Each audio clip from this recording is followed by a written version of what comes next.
The new ICU nurse never said a word until Marines walked into the ER and saluted her in front of everyone who had written her off. What kind of pain turns a person that quiet?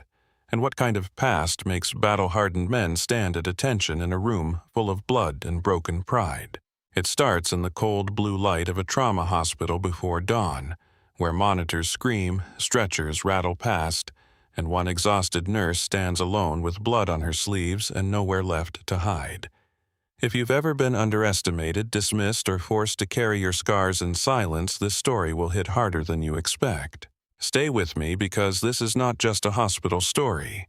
It's about pressure, buried truth, and the moment the past comes back through automatic doors. Like the video and comment where you're watching from. To understand why that salute froze an entire emergency room, you have to go back to the first night. Evelyn Hart walked into Pacific Mercy Medical Center and made everyone uncomfortable without saying more than 10 words. She arrived just before change of shift carrying one duffel bag, one navy jacket folded over her arm, and the kind of stillness people mistrust on sight. Pacific Mercy sat on a rise above downtown San Diego, a glass and concrete fortress built to look calm from the outside and survive chaos inside. At night, the place felt different. The bright public lobby dimmed into pools of polished light.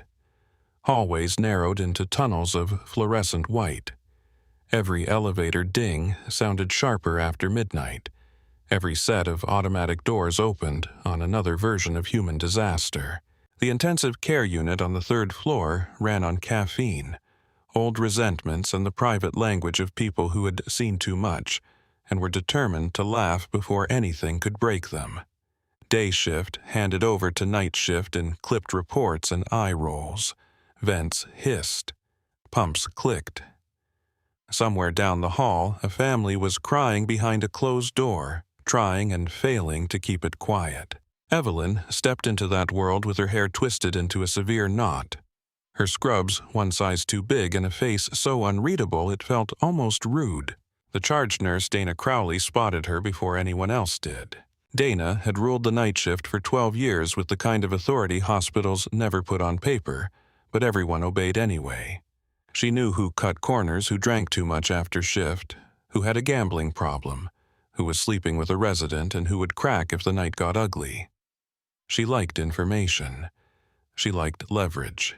She liked people who needed her. New nurses usually arrived eager to fit in. They brought pastries. They laughed too quickly. They tried to memorize names like it was a survival drill. Evelyn did none of that. Dana looked her over from the nurse station with open suspicion. "You lost, sweetheart." Evelyn stopped in front of the desk and handed over her file folder. Evelyn Hart.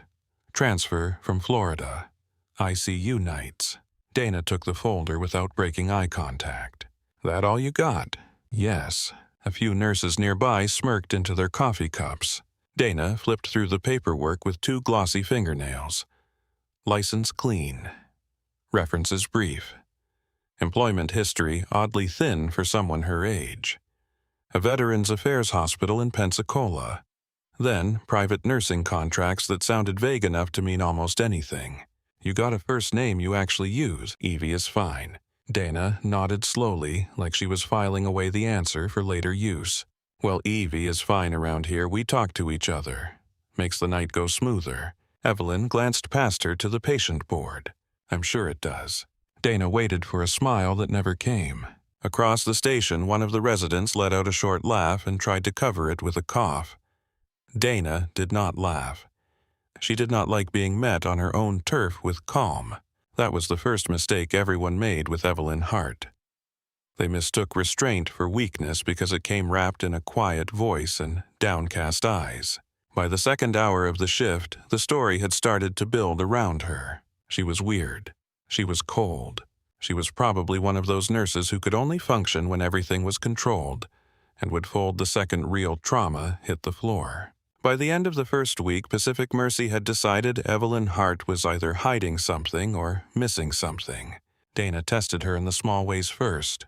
She sent her to stockrooms 3 times for supplies that had already been delivered. She changed patient assignments without notice. She asked questions loud enough for other people to hear. Where'd you train? Out of state. Where in Florida? Panhandle. You always answer like you're being deposed. Evelyn checked a medication pump and adjusted the rate by a hair. Only when I'm busy. It was not disrespectful. That almost made it worse. She never snapped. Never rolled her eyes. Never gave Dana anything dramatic enough to punish. She simply declined to perform the social dance that kept the unit glued together. The others noticed it too. Nurses in critical care build loyalty fast because fear moves fast. They talk in supply rooms. They vent in hallways. They share food they do not have time to eat.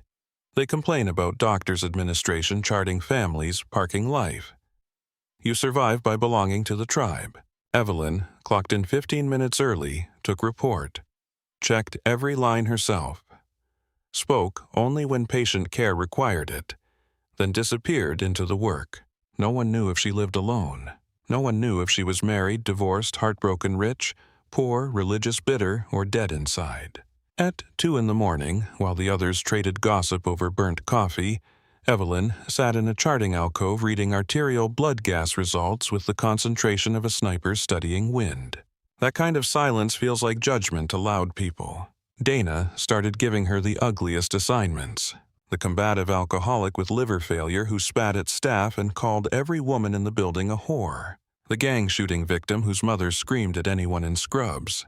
The septic amputee in room 12 who needed turning every 2 hours and cursed through clenched teeth because morphine barely touched the pain. The lonely ones. The heavy ones. The ones nobody wanted because they took more than they gave. Evelyn took every assignment without argument. If she noticed, she never showed it. If she resented it, she buried it deep enough that no one could find the mark. That should have made Dana suspicious in a different way. Instead, it encouraged her. One Tuesday, just after midnight, Dana leaned against the counter while Dr. Blake Whitaker signed off on orders beside her. Whitaker was the kind of attending people described as brilliant before they admitted he was insufferable. He was handsome in the polished, expensive way some doctors become when the hospital starts reflecting back their own status. Tailored white coat, perfect hair even after 12 hours, a voice made for conference rooms and malpractice depositions. He was a gifted surgeon and knew it with every atom in his body. Dana tilted her head toward Evelyn, who was standing in room 9 changing a central line dressing with quiet precision. She gives me the creeps. Whitaker barely looked up. Who? New transfer. Heart. He finally followed Dana's line of sight. Evelyn's gloved hands moved with mechanical steadiness. Not fast, not showy. Clean. Efficient. A resident hovered nearby, ready to help. She did not need him. Whitaker shrugged. Timid. Donna snorted. I asked her where she got her degree, and she stared at me like a dead fish. Some people don't interview well. She's not interviewing. She works here. Whitaker signed the last page, then glanced over again. Evelyn stepped away from the bed and disposed of the dressing materials without wasted motion. No initiative, he said, no presence. Give her the overflow. If she's just here to follow orders, let her follow orders. Dana smiled. You really know how to inspire confidence, Doctor. He capped his pen. I save confidence for people who earn it. And that was that. In a hospital, labels stick early. Once a person gets filed under timid, difficult, or weird, every future moment gets interpreted through the same dirty lens. Except the label never quite fit Evelyn. Not if anyone had bothered to watch closely. The first crack came on a Thursday at 3:17 in the morning. Arthur Jimenez in room 14 had been admitted for alcohol withdrawal complicated by pneumonia and weeks of not eating enough to keep his heart from fluttering into dangerous territory. He was a big man, with forearms like hams and eyes that never settled. Most of the night he mumbled at the ceiling and clawed at the air, fighting things no one else could see. The sitter stepped out for 30 seconds to use the restroom. That was all it took. Arthur ripped his IV free, swung his legs over the bed, and lurched into the hallway, trailing blood from his arm. A security officer rushed in just as Arthur started throwing punches. Everything happened at once. A tray clattered. Someone yelled for restraints. The officer took a glancing hit to the jaw and stumbled back. A nurse shrieked and ducked into a room. Dana shouted from the station, but she was too far away to reach him in time. Evelyn came out of the room 11 carrying a stack of chart labels and took in the scene with one look. Arthur swung again, a wild, looping punch full of panic and bad balance. She stepped into the strike instead of away from it. Not recklessly, correctly. Her left hand caught his wrist. Her right hand drove under his elbow. She turned, shifted her weight, and applied pressure with brutal precision to a nerve point that made the giant man's entire arm fail beneath him. He dropped to one knee with a strangled grunt, more shocked than injured. Evelyn rode the movement down with him, one hand controlling the wrist, the other at his shoulder, keeping him pinned just long enough for security to recover and the med team to close in. No one moved for half a second. The whole unit had expected screaming and chaos. Evelyn looked up from where she knelt beside Arthur. "Restraints," she said evenly. "And someone get me a flush." He lost the line. That broke the spell. By the time Dana reached the room, Arthur was back in bed, chemical sedation and fresh AV, secured monitor leads replaced. Evelyn was retaping the line with the calm of someone resealing an envelope. Dana stood in the doorway. The hell was that? Evelyn smoothed the tape. He was going to fracture the officer's orbital socket if no one stepped inside his reach. Dana blinked. "I heard the part where you sounded like a textbook. I asked where you learned to do that." Evelyn stripped off her gloves. "A long time ago." Dana opened her mouth to push harder, but there was something in Evelyn's face that made the question feel less like curiosity and more like trespassing. Flat did not begin to cover it. Her expression looked sanded down, as if stronger emotions had once existed there and been worn away by weather no one else in the building had felt. Dana told herself she did not care. Still, the image stayed with her. Later that night, Whitaker passed Evelyn in the hall as she was bringing labs to the tube station. "Nice catch with 14, he said, already turning away. "Try not to get in the way next time." "Yes," Dr. Evelyn said. No sarcasm, no bite, nothing to push against. Whitaker hated that more than open defiance. The deeper truth was one Pacific Mercy never bothered to ask. Evelyn Hart was not socially awkward. She was not timid. She was not slow. She was measuring every room she entered by exits, by line of sight, by available supplies, by the emotional temperature of the people in it. She noticed who panicked and who postured, who barked and who listened, who looked at blood and saw liability, and who looked at blood and saw a countdown. She carried herself like a person who had once lived where mistakes were counted in body bags. In the locker room away from the cameras and chatter, she had rituals. She always chose the same end locker, always folded her jacket the same way, always washed her hands an extra 30 seconds after the shift technically ended, even on the nights when they were already clean. On the inside of that locker door, taped where no one else could see it, unless they were standing exactly in front of her, was an old, sun-faded photograph. 4 Marines in desert camouflage sat on the hood of a battered vehicle, dusted the color of bone. One of them had his arm around a younger Evelyn. In the picture, she was grinning in a way no one at Pacific Mercy would have recognized. Her sleeves were rolled. There was dirt on her cheek. Her hair had escaped from under her helmet. She looked alive in a bright, reckless way. On the back of the photo, folded once and tucked into the frame, was a paper card with a name in black block letters. Corporal Noah Briggs. At the end of every shift, Evelyn touched the card with 2 fingers before closing the locker. No one saw that. No one saw her apartment either. It sat in a narrow building east of Balboa Park, high enough to catch the city lights, but too small to feel like a home. The place was immaculate in the way of temporary living. 1 table, 2 plates, a single mug. A couch no one had ever slept on. Shoes lined up with military precision by the door. In the closet behind plain work clothes sat a velvet presentation case she had not opened in months. She kept no framed photos out in the open, no knickknacks, no evidence of attachment.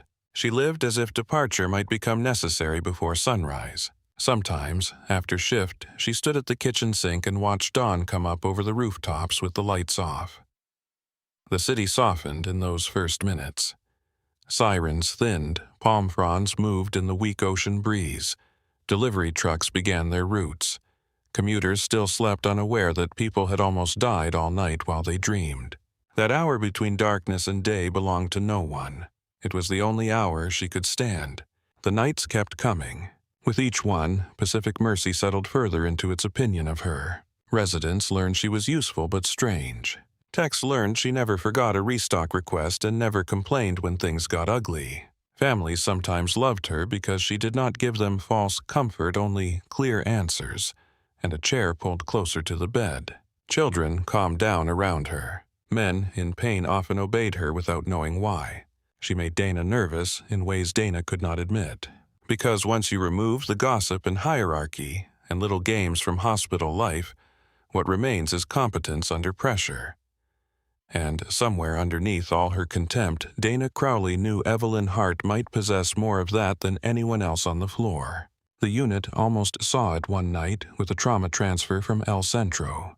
The patient was a construction foreman who had fallen 3 stories onto rebar and arrived intubated, unstable, and pale as wax. The incoming report was rushed and incomplete.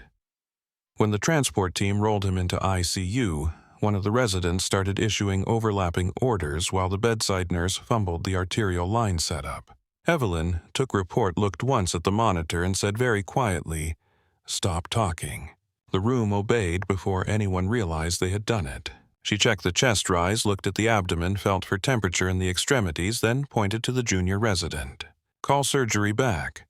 Tell them his pressure is lying to them because he's compensating on fumes." The resident frowned. The CT already cleared the abdomen. Evelyn met his eyes for half a second. "Call surgery." He did, mostly because her tone left no room to argue. 10 minutes later, the patient crashed. The bleed they had missed declared itself all at once. He went upstairs for emergency intervention and survived by inches. No one credited Evelyn in any formal way. The resident mentioned later that she had good instincts. Dana heard that and almost threw her pen. Instincts. That was what people called competence when it came from someone they had already decided not to respect. By month 2, even the small social rituals had calcified around Evelyn's absence from them. Birthday cake in the break room. She declined. Staff photo for a retirement party. She stepped out to answer a fake page. Invitation for drinks after shift. She said she had plans. No one asked what those plans were because the truth was obvious. Her plan was always to leave. Still, there were moments when the shell cracked just enough to show the human being under it.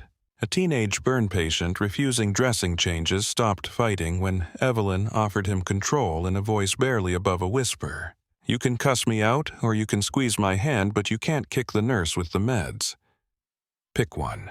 He squeezed until his knuckles went white and did not cry until she had already finished.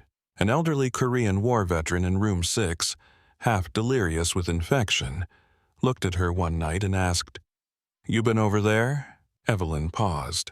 "Yes." He nodded once, as if that explained the whole weight in her face. "Thought so." She adjusted his blanket and dimmed the lights before leaving. When she stepped into the hallway, she stood still for several seconds with both hands braced on the doorframe, breathing slow through her nose, like she had just been hit somewhere no one could see. Nolan Price, the youngest resident on nights, was the first person in the building to understand that silence around Evelyn was not emptiness, it was control. Nolan was bright under, slept, and still young enough to believe medicine could be mastered if he just worked hard enough. He had the clean, earnest face of someone who had not yet learned how often effort loses to timing. He noticed details other people missed because he had not become cynical enough to stop looking. One slow stretch around 1 in the morning, he found Evelyn in the med room checking crash cart seals. "You do this every shift?" he asked. "Yes, even if no one tells you to." She looked up. "Especially then." He gave a tired smile. "Dana says you're impossible to read. She says that like it's a diagnosis." He laughed before he could help it. It surprised both of them. He leaned against the shelf. "You don't talk much." "I talk when it matters." "That sounds exhausting." "So does residency." That earned another laugh. He watched her verify the last seal, then asked more carefully this time, You ever work trauma before ICU?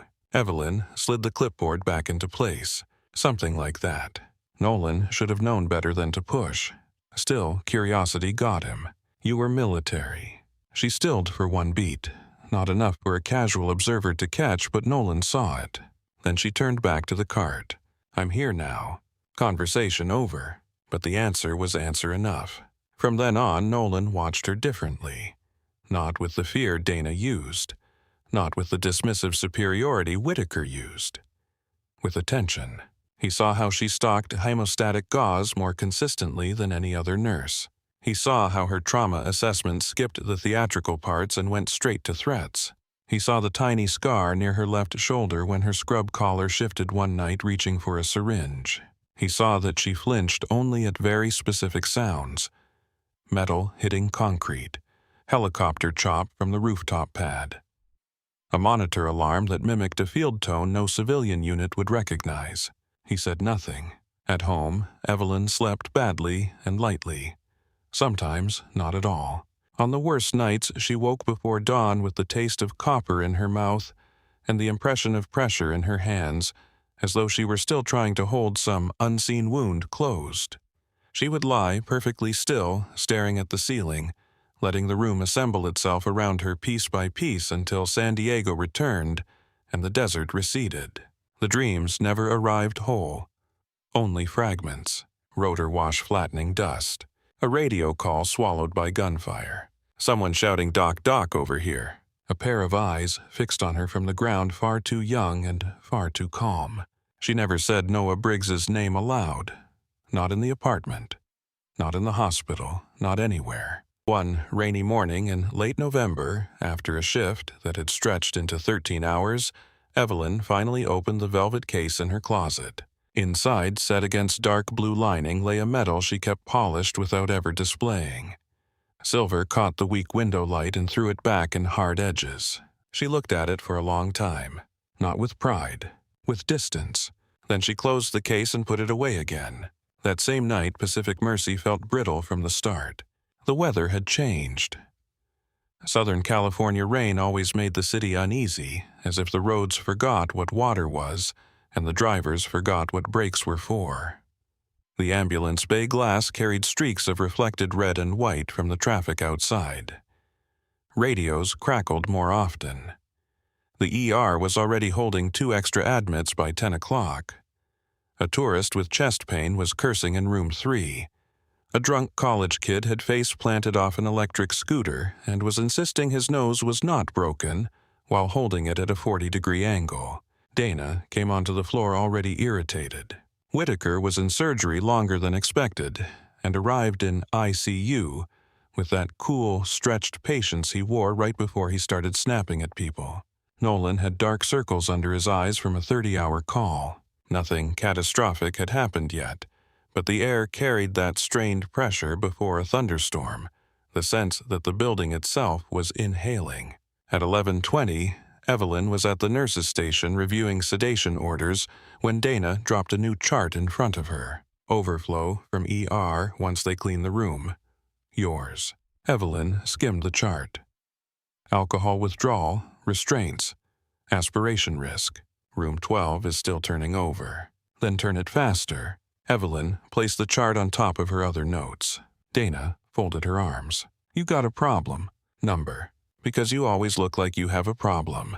Evelyn met her gaze with the same maddening calm. Some people just have faces, Dana. Nolan looked down to hide the smile that escaped him. Dana heard it and swung toward him. You find something funny, doctor. He raised both hands, not touching this one. Whitaker stepped out of the elevator at that exact moment, smoothing the cuff of his white coat. He took in the tableau in one glance. Dana bristling. Nolan trying not to grin. Evelyn already turning back to the chart. Am I interrupting a social event? Dana gave a tight laugh. Only if sarcasm counts as team building. Whitaker looked at Evelyn. Try smiling once in a while, Hart. It reassures people you're not planning their funerals. Evelyn slipped the chart under her arm. If I were planning funerals, doctor, I'd start by checking who ignored their weather alerts. Whitaker frowned. Outside the long wall of windows at the end of the corridor, rain tracked down the glass in silver lines. Far below, traffic on the interstate had slowed to a crawling shimmer of headlights and brake lights. For the first time that night, the overhead speaker crackled with a tone everyone in critical care recognized before the announcement even came. Not words yet, just the channel opening the breath before bad news. The unit went still for one fraction of a second. Then the voice from dispatch cut through the speaker, clipped and urgent, pulling every eye toward the sound. The voice from the dispatch cut through the speaker, clipped and urgent, pulling every eye toward the sound. Mass-casualty incident. Northbound Interstate 5 near Oceanside Boulevard. Multi-vehicle collision involving 2 commercial trucks and multiple passenger vehicles. Trauma surge protocol in effect. Estimated arrival of first units 6 minutes. The station changed shape in an instant.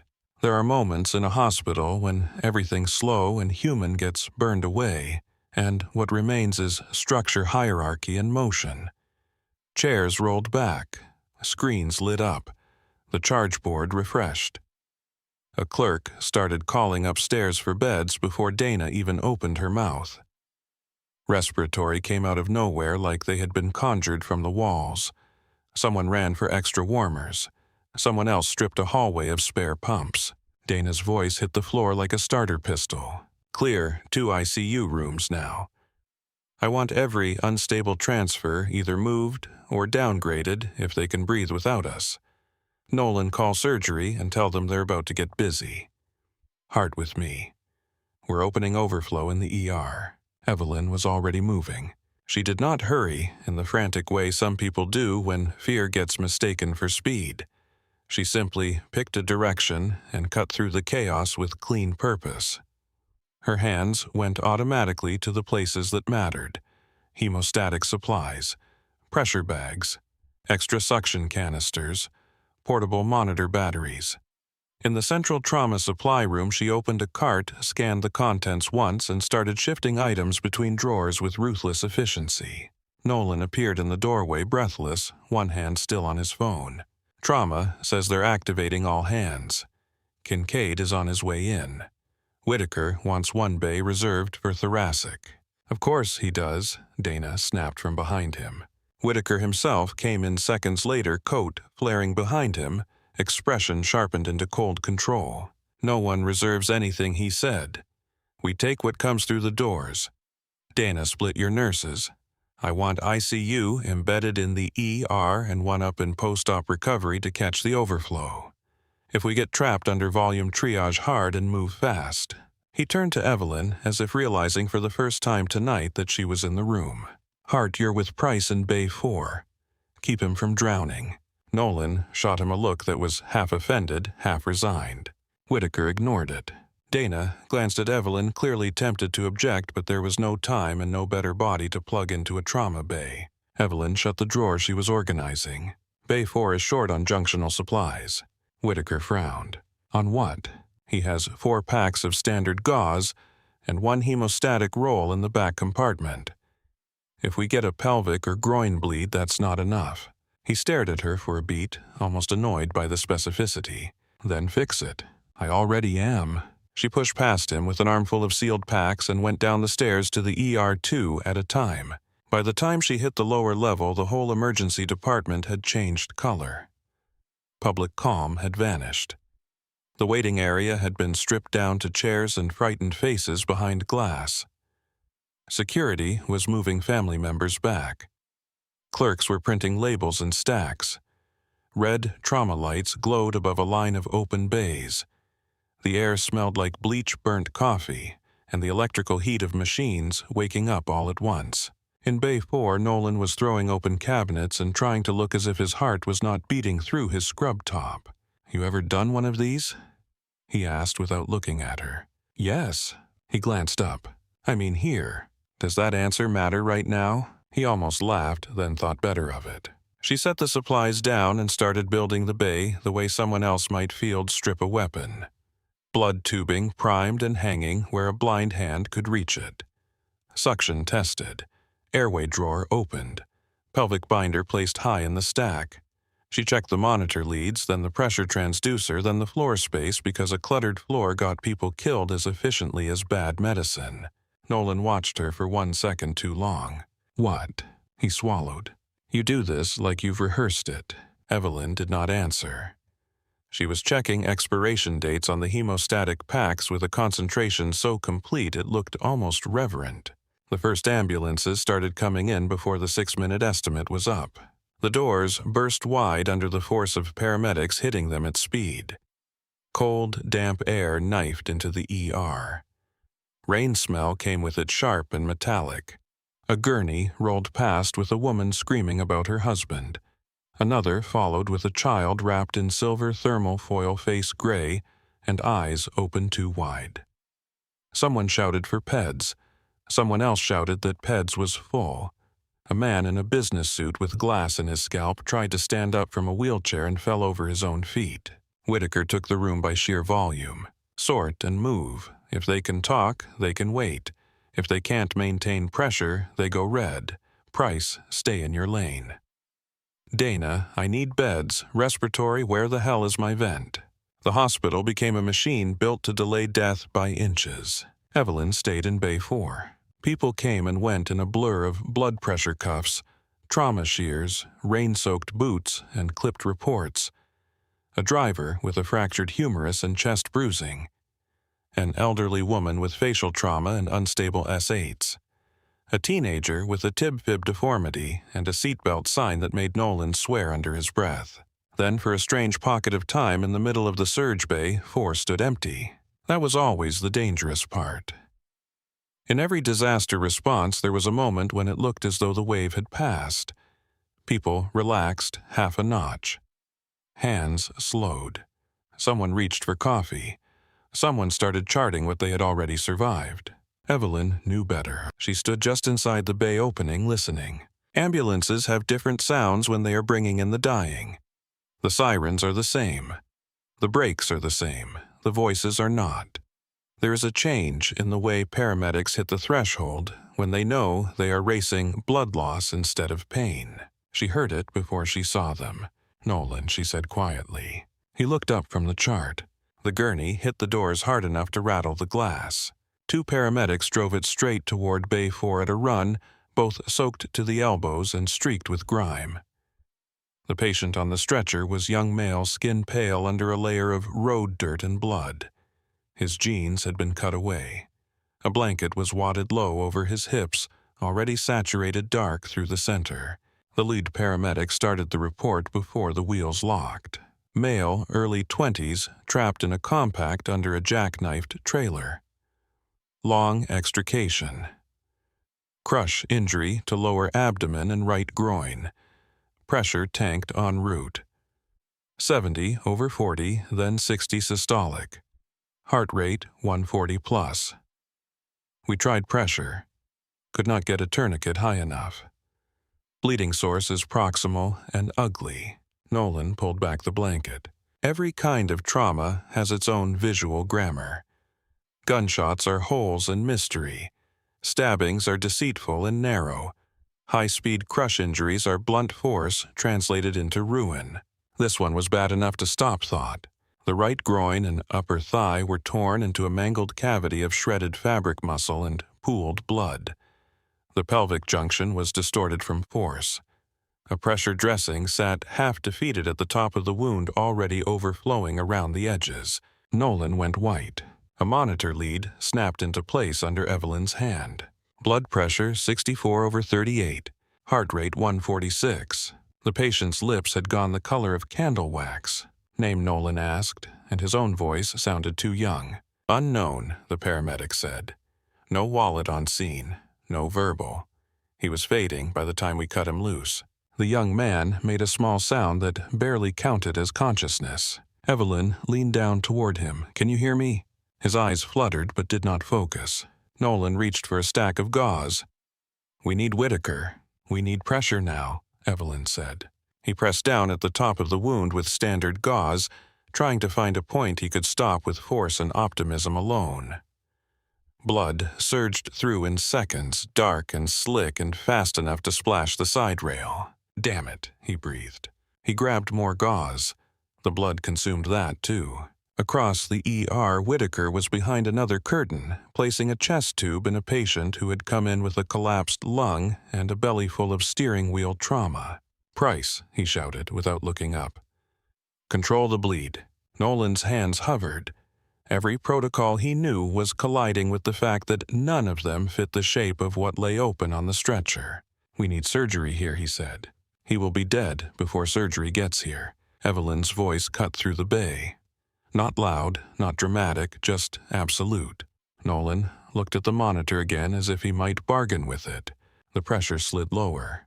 The patient's skin had started to ash out a gray tone washing under the blood and grime. "I can't see the vessel," Nolan said. And for the first time there was panic under the words. Evelyn had been here before. Not in this room. Not with these lights or this weather or this city. But in the older geometry beneath all trauma, where seconds turn viscous, and the body in front of you starts slipping away in layers. The fluorescent glare over Bay 4 narrowed into something harsher in her peripheral vision. The smell of hospital antiseptic mixed just for a second with the phantom scent of hot metal and diesel. A rotor thudded somewhere far back in her memory. Someone screaming for a corpsman. A pair of gloves sticky with blood before the first step even reached the casualty. She set one hand on Nolan's shoulder. "Move." He hesitated. She shoved him aside with a hard, efficient shoulder check and went in. The tech in the bay stared. Can she do that? No one answered. Evelyn grabbed the roll of combat hemostatic gauze she had stocked herself an hour earlier. Not because she had a premonition, because people only laughed at over-preparation, and the second it became the only thing standing between a patient and a zipper bag. Her left hand went directly into the wound. The tissue was hot and slick. Torn anatomy gives almost no guidance at first. You work by force, pulse, and structure. She pushed deeper fingers navigating blind until she found what she needed. The arterial jet. The hard line beneath it. Bone. She pinned the severed vessel against the pelvis with 2 fingers, and the bleeding changed instantly, not stopped, but blunted enough to matter. The tech recoiled. "Oh my God." "Gauze." Her tone cracked like a command. The tech fumbled it into her waiting hand. Nolan stared at her as if she had become a different species in front of him. The passive nurse from the ICU was gone. In her place stood someone cold and focused and frighteningly calm, someone whose body did not hesitate because her mind had already crossed the distance. She packed the wound with brutal precision. Not on top of the cavity. Into it. Deep, dense, relentless. She fed the gauze down against her own fingers, using them as an anchor building pressure where the body had failed. Blood coated her wrists. Her shoulders locked. The muscles in her jaw stood out hard against her skin. "Nolan," she said. He did not respond. She turned her head enough to pin him with a look that could have stopped traffic. 2 units O negative, wide open, now. He moved. The blood bank runner had just entered the bay with a cooler. Nolan tore it open with shaking hands, spiked the first unit, and slammed the line through faster than protocol would have liked. Evelyn did not care what protocol liked. She kept packing. The patient arched once, then sagged. "Stay with me," she said, though it sounded less like encouragement than an order to the body itself. Nolan hung the second unit. The monitor still screamed, but the tone shifted. Marginally less frantic. Marginally less close to silence. Pressure climbed to 68 systolic, then 72. Not good, never good, but enough to transport, enough to cut, enough to fight. Whitaker stormed into the bay, wiping blood from his forearm with a towel. "Price, what is taking so long?" Then he saw it. The floor slicked red. Nolan pale and spattered. The tech backed against the cabinets. And Evelyn Hart, leaning over the patient arms, locked gloved hand buried to the knuckles in a destroyed groin, physically holding a young man's life inside the boundaries of his body by force. Whitaker's expression changed. Not to understanding, to offense. "What the hell do you think you are doing?" Evelyn did not look up. Junctional hemorrhage. Standard pressure failed. Wound packed with hemostatic gauze. Bleeding controlled for transport. He stared at her as if the issue were not the dying patient, but the fact that a nurse had just spoken to him in complete sentences while saving someone he had not yet personally supervised. "I did not ask for an assessment." His voice dropped low and dangerous. "You bypassed a resident. You initiated an invasive intervention without an attending order. Get your hand out of that patient. If I remove pressure, he bleeds out."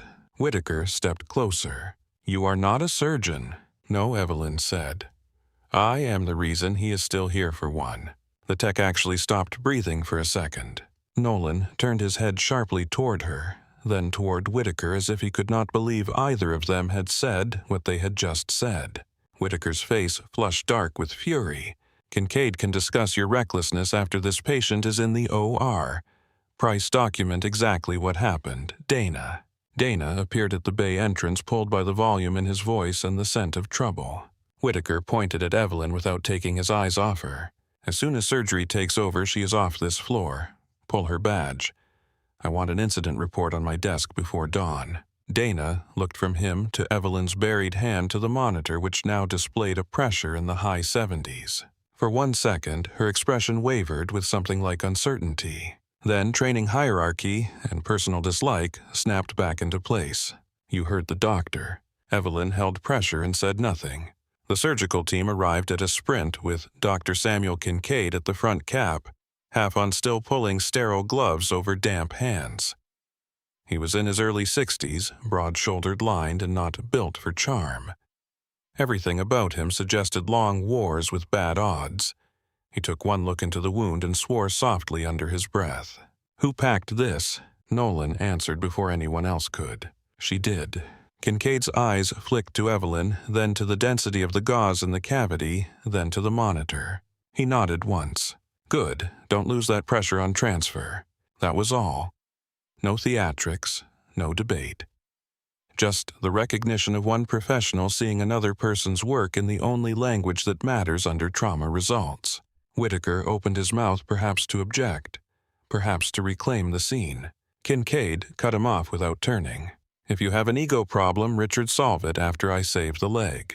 The transport to the OR began. Rolling a patient with a controlled junctional bleed is a violent ballet, especially when the only thing stopping exsanguination is a human hand and the force behind it. On 3, they shifted. On Kincaid's count, Evelyn maintained her pressure body moving with the stretcher. A resident managed lines. Respiratory guarded the airway. Nolan pushed blood. The wheels rattled over seams in the floor hard enough to shake everyone's teeth. At the elevator, Kincaid looked at Evelyn. "You coming up?" She met his eyes, then glanced once at Whitaker standing rigid behind them. "No," she said. "You have what you need." Kincaid studied her for half a heartbeat longer, as if filing her away for later, then nodded and disappeared through the opening elevator doors with the team and the patient. The moment the car closed, the hallway got very quiet. Hospitals are rarely silent. They hum, click, ring, whisper, wheeze. But people can create a silence inside all that machinery that feels almost sacred or dangerous. The staff lining the ER corridor stared at Evelyn as though a trapdoor had just opened beneath the person they thought they knew. Her gloves were red to the cuffs. The front of her scrub top was soaked dark. A strand of hair had come loose at her temple. She looked neither triumphant nor shaken, only tired. Whitaker recovered first because men like him recover into anger. You were explicitly outside scope. Evelyn stripped off one glove with her teeth, then the other, dropping both into a red bin without taking her eyes off him. He would have died. You do not get to decide that. He already was. That landed harder than a shout. Dana stepped in, perhaps to support Whitaker, perhaps to steady the scene before it turned into something the rest of the staff would never stop repeating. Evie just stopped talking. Evelyn turned to her. "My name is Evelyn." The correction was quiet, but it made Dana flush. Whitaker pointed toward the staff hall. "Locker room. Now. Badge and keys to Crowley. You are done for the night pending full review." Nolan found his voice. Dr. Whitaker, with respect, she saved him. Whitaker swung toward him. She endangered him. She endangered this hospital. And if you had controlled your bay doctor, she would never have had the opportunity to play field medic in my emergency room. Nolan took the hit like he deserved some part of it, which he probably thought he did. Evelyn did not defend herself. That, more than anything, unnerved the room. Most people plead their case when accused. They explain, they cry, they grasp for fairness. Evelyn simply reached for a towel, wiped her forearms once, and started walking. Dana followed her toward the staff corridor. The farther they got from the trauma bays, the louder the hospital seemed to become again. Overhead pages, gurney wheels, a child crying somewhere in pediatrics, rain tapping the ambulance canopy outside, life and chaos rushing back to fill the space around the incident. Dana kept pace beside her in hard little clicks of sensible shoes. "You cannot do that, you know." Evelyn kept walking. "You cannot just decide you're the only adult in the room." He was bleeding out. "You are not hearing me. I heard you the first time." Dana caught her arm. Evelyn stopped. There was no visible threat in the way she turned her head, but Dana let go immediately all the same. "You think this makes you some kind of hero?" Dana asked. "You shoved a resident and jammed your hand into a wound in front of a dozen witnesses." Evelyn looked at her with eyes that had gone very flat. "No," she said. "I think it makes me employed for 3 more minutes." Dana opened her mouth, then closed it. There was nothing in the line to argue with. The cruelty of it was too accurate. In the locker room, the fluorescent lights buzzed overhead with their usual sterile irritation. One stall door hung slightly crooked. Someone had left a half-empty bottle of hand lotion on the sink. The ordinariness of the room felt obscene after what had just happened in Bay 4. Evelyn turned on the water and put both hands under it. Pink swirled down the drain, then red, then pink again. She scrubbed with iodine soap until the skin on the backs of her hands flushed raw. Not because they were dirty, because some stains wake older memories if you leave them too long. In the mirror, she looked almost exactly the way she had looked in the ER bathroom at Bagram 10 years earlier, minus the body armor and dust. Same bloodshot eyes, same face going pale as adrenaline slid out of the bloodstream and left the body colder than before. Same effort it took to keep the hands from trembling after the work was finished. She braced herself on the sink and breathed through her nose until the room stopped tilting around the edges. Inside her locker, the photograph waited where it always did. She opened the metal door and saw the desert frozen in that old rectangle of paper. 4 Marines smiling like tomorrow had been promised. Her younger face among them, alive, with a lightness so foreign now, it might have belonged to someone else. Her fingers found the folded name card. Corporal Noah Briggs. For a moment, the hospital fell away. Not in some cinematic rush of memory. More like a pressure door lifting inch by inch. A road of packed dirt. Heat on the back of the neck. A voice over the radio trying not to crack. Noah laughing about terrible instant coffee 30 minutes before the convoy rolled. Then later, much later, silence where his laugh should have been. She shut the locker hard enough for the metal to ring. The sound snapped her back. Someone stood in the doorway. Nolan. He did not step fully into the room. "I just came to see if you were okay." "I'm fine." "That is not convincing." She reached into the locker for her jacket. "You should be writing your note." "I already started it." And he hesitated. "And I wrote the truth." She looked at him then, fully. Rain light filtered through the high-wired window and washed his tired face pale. He looked younger than ever in that moment, young enough to still be shocked when institutions punish the wrong person. "What truth is that?" she asked. "That I froze," he said. "And you didn't." The words sat between them. Nolan rubbed one hand over the back of his neck. "I have never seen a bleed like that in real life. I knew what it was in theory. I knew what I should do in broad terms. But when I saw it, I just—" He exhaled sharply. I stared. Evelyn zipped the jacket halfway. "You moved when it mattered. Because you told me to." "Yes." He gave a helpless little laugh. "You make everything sound like an accusation." "No, just an observation." He stepped 1 inch farther into the room. "Where did you learn that?" There it was again. The question everyone asked when their assumptions cracked open, usually with suspicion. Nolan asked it with awe and a trace of fear. Evelyn slung the duffel over her shoulder. Some places are not good at waiting for permission. He absorbed that. That was not nursing school. Number. Was it military? The pause this time was longer. Not because she needed to think of the answer. Because she was tired of carrying it to the threshold of speech and then pushing it back down. Yes, she said at last. Nolan nodded once, very small, as if some private theory had just become real. I figured. She almost asked why. She did not. He looked toward the hallway where voices drifted past in clipped fragments and rolling wheels. Whitaker is going to bury this in policy language. I know. You are not going to fight him. Evelyn adjusted the strap on her bag. Number. His face tightened in disbelief. But you were right. She looked at him the way one might look at a person who has not yet discovered how little that can matter. That is not always the same thing as being allowed to stay. Nolan did not have an answer for that. She moved past him toward the door, then stopped beside the sinks and picked up her ID badge from the counter, where Dana must have expected her to leave it later. She studied the laminated rectangle for 1 second, thumb resting over her photo. Same impassive face. Same name that told no one anything. Then she walked out to the station and placed it on Dana's desk herself. Dana looked up from the computer prepared for argument and got none. Keys too, she said. Evelyn unclipped the locker key and set it beside the badge. Around them, the unit pretended not to watch and failed miserably. Nurses charted with their eyes angled sideways. A respiratory therapist paused in the act of labeling an ABG syringe.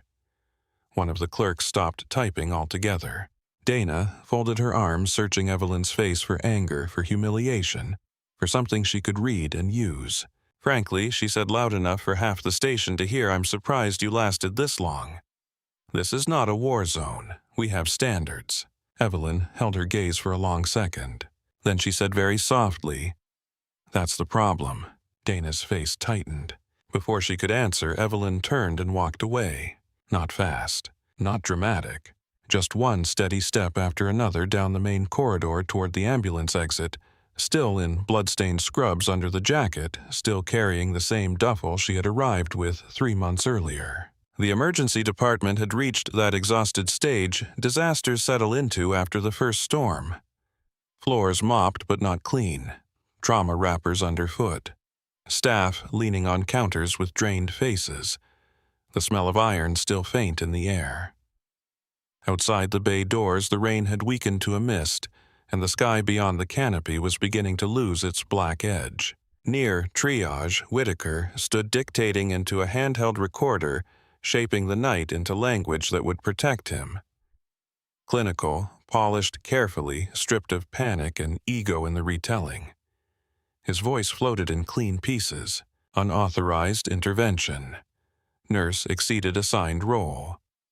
Resident displaced during active resuscitation. He sounded almost composed again. Evelyn kept walking. She did not slow when she passed him, did not look at him, did not offer him the satisfaction of a scene. At the far end of the department, the ambulance bay doors whispered open on a gust of cold early morning air. Evelyn lifted one hand against the damp and kept moving toward the dark glass beyond.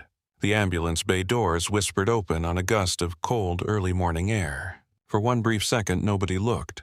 That was the strange thing about hospitals after a disaster wave. They learned to ignore every new disturbance unless it arrives screaming. Staff had spent the last 2 hours answering alarms, taking reports, hanging blood, writing orders, finding room for bodies that would not stop arriving. Exhaustion narrows vision. People look only at what is directly in front of them because anything else feels impossible to survive. Then the polished black shoes appeared under the line of the opening doors. One pair. Then another. Then 4 men in full marine dress blues stepped into the ambulance bay at the same measured pace, their white covers bright under the ER lights, their brass gleaming with a cold, hard shine that did not belong in a room stained by trauma. The change in the atmosphere was immediate. A unit clerk stopped typing in the middle of a sentence. A respiratory therapist froze with a vent circuit draped over one arm.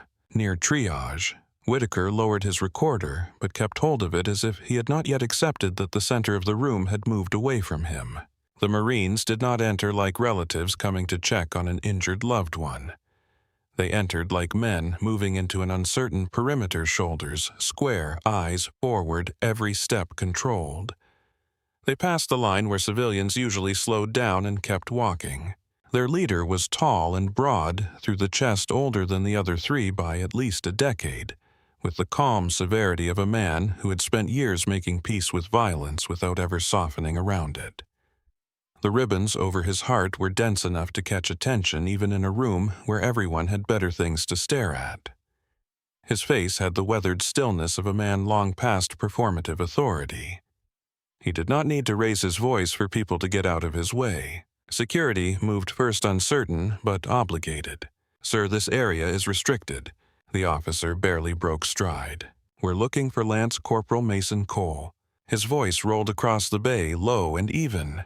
Whitaker stepped into his path before security could fail more awkwardly. "Gentlemen, I'm Dr. Blake Whitaker, the attending on duty." His tone had already shifted into polished command, the one he used for difficult families and visiting administrators. "If this concerns the MVA patient from Interstate 5, he is out of surgery and under observation. I personally oversaw his trauma response." The Marine officer looked at him at last, not with gratitude, not with deference, simply with the sort of flat assessing gaze that stripped performance away from a man and weighed whatever remained. "You are Dr. Whitaker." It was not a question, more like confirmation of a problem already briefed. Whitaker straightened slightly. "Yes." The officer gave the smallest nod. "We have already spoken with your surgical chief." Whitaker's jaw tightened. "Then you understand how serious the injuries were." "I understand exactly how serious they were." Something in the officer's tone made the nearest staff members look up from their screens.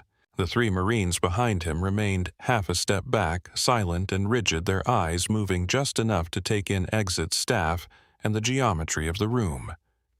Ceremonial uniforms, yes. Ceremonial posture, no.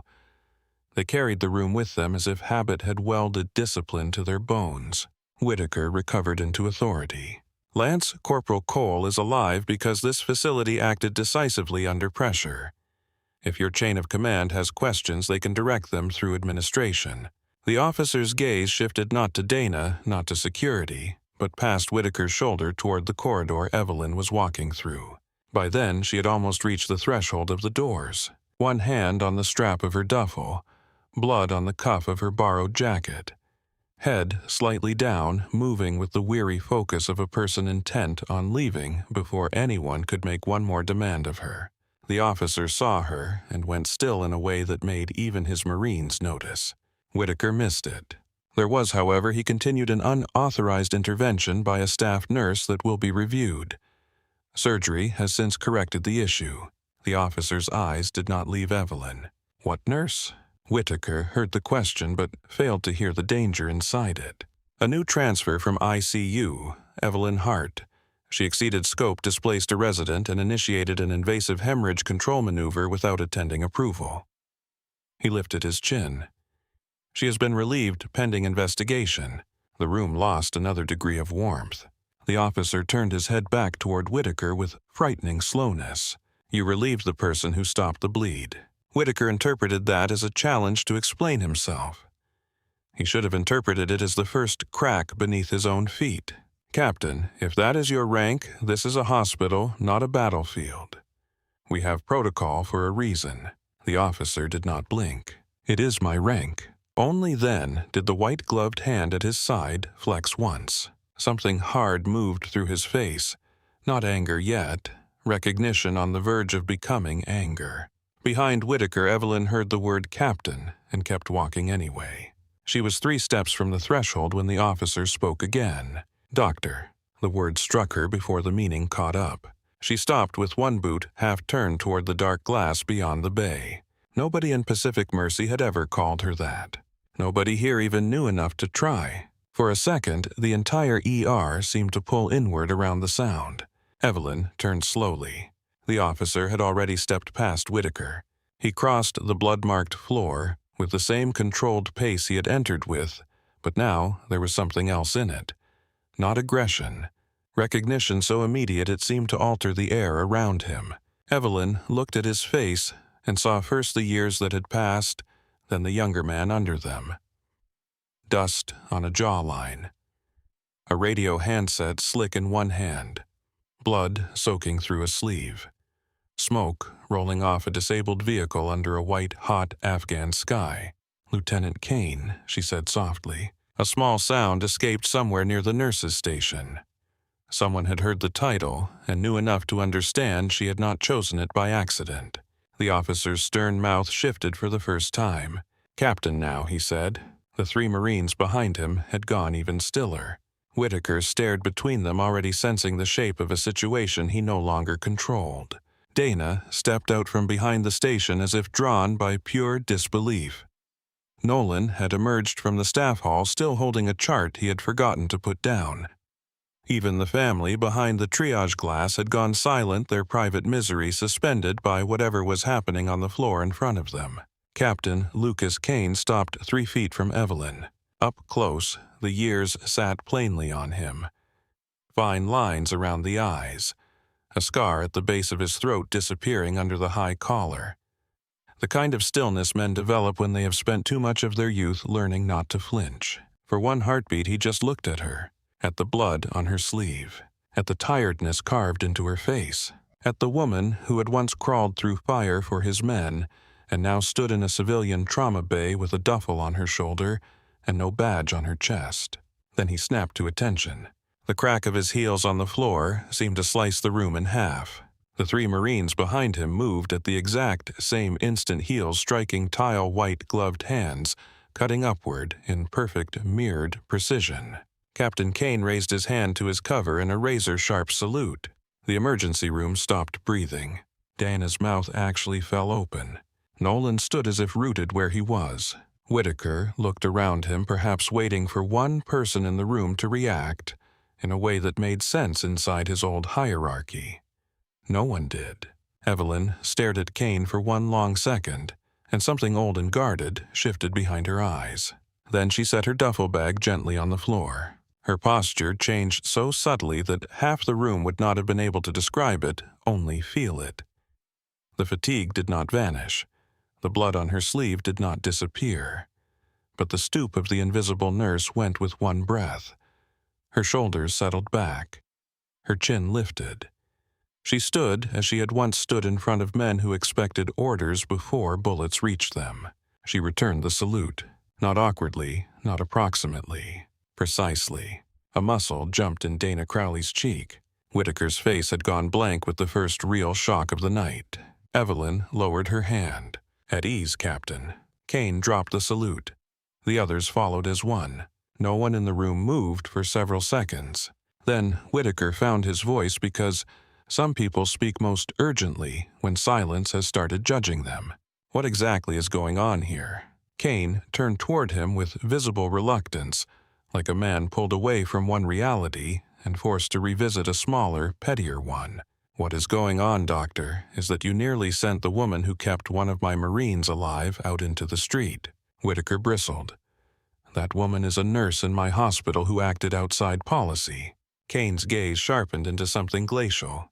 "That woman is Hospital Corpsman First Class Evelyn Hart, United States Navy, attached to 3rd Battalion, 5th Marines." The words fell into the room with the weight of a dropped instrument tray. Hospital Corpsman, 3rd Battalion, 5th Marines. Even the people who did not know exactly what that meant could hear from the captain's voice that it mattered. Nolan looked at Evelyn with the stunned stillness of someone reordering 100 small observations into one devastatingly clear picture. The stalked hemostatic gauze. The pressure point takedown. The way she moved when the bleed got ugly.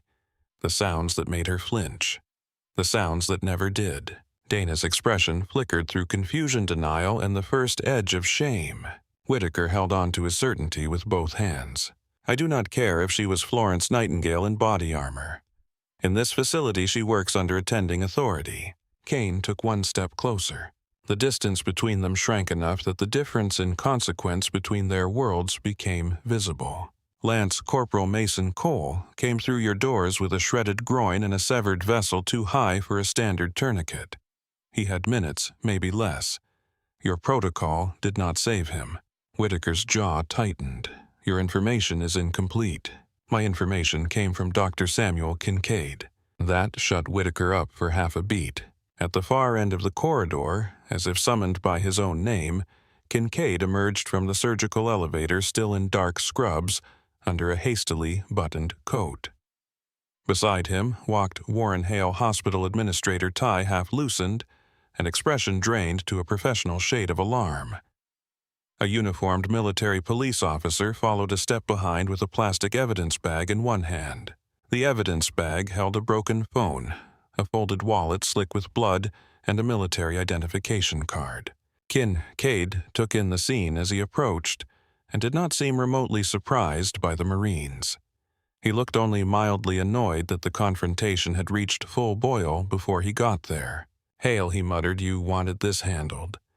Looks like the room handled it for you." Warren Hale swallowed and said nothing. Kincaid stopped beside Kane and gave him a short nod. "Captain, Kincaid.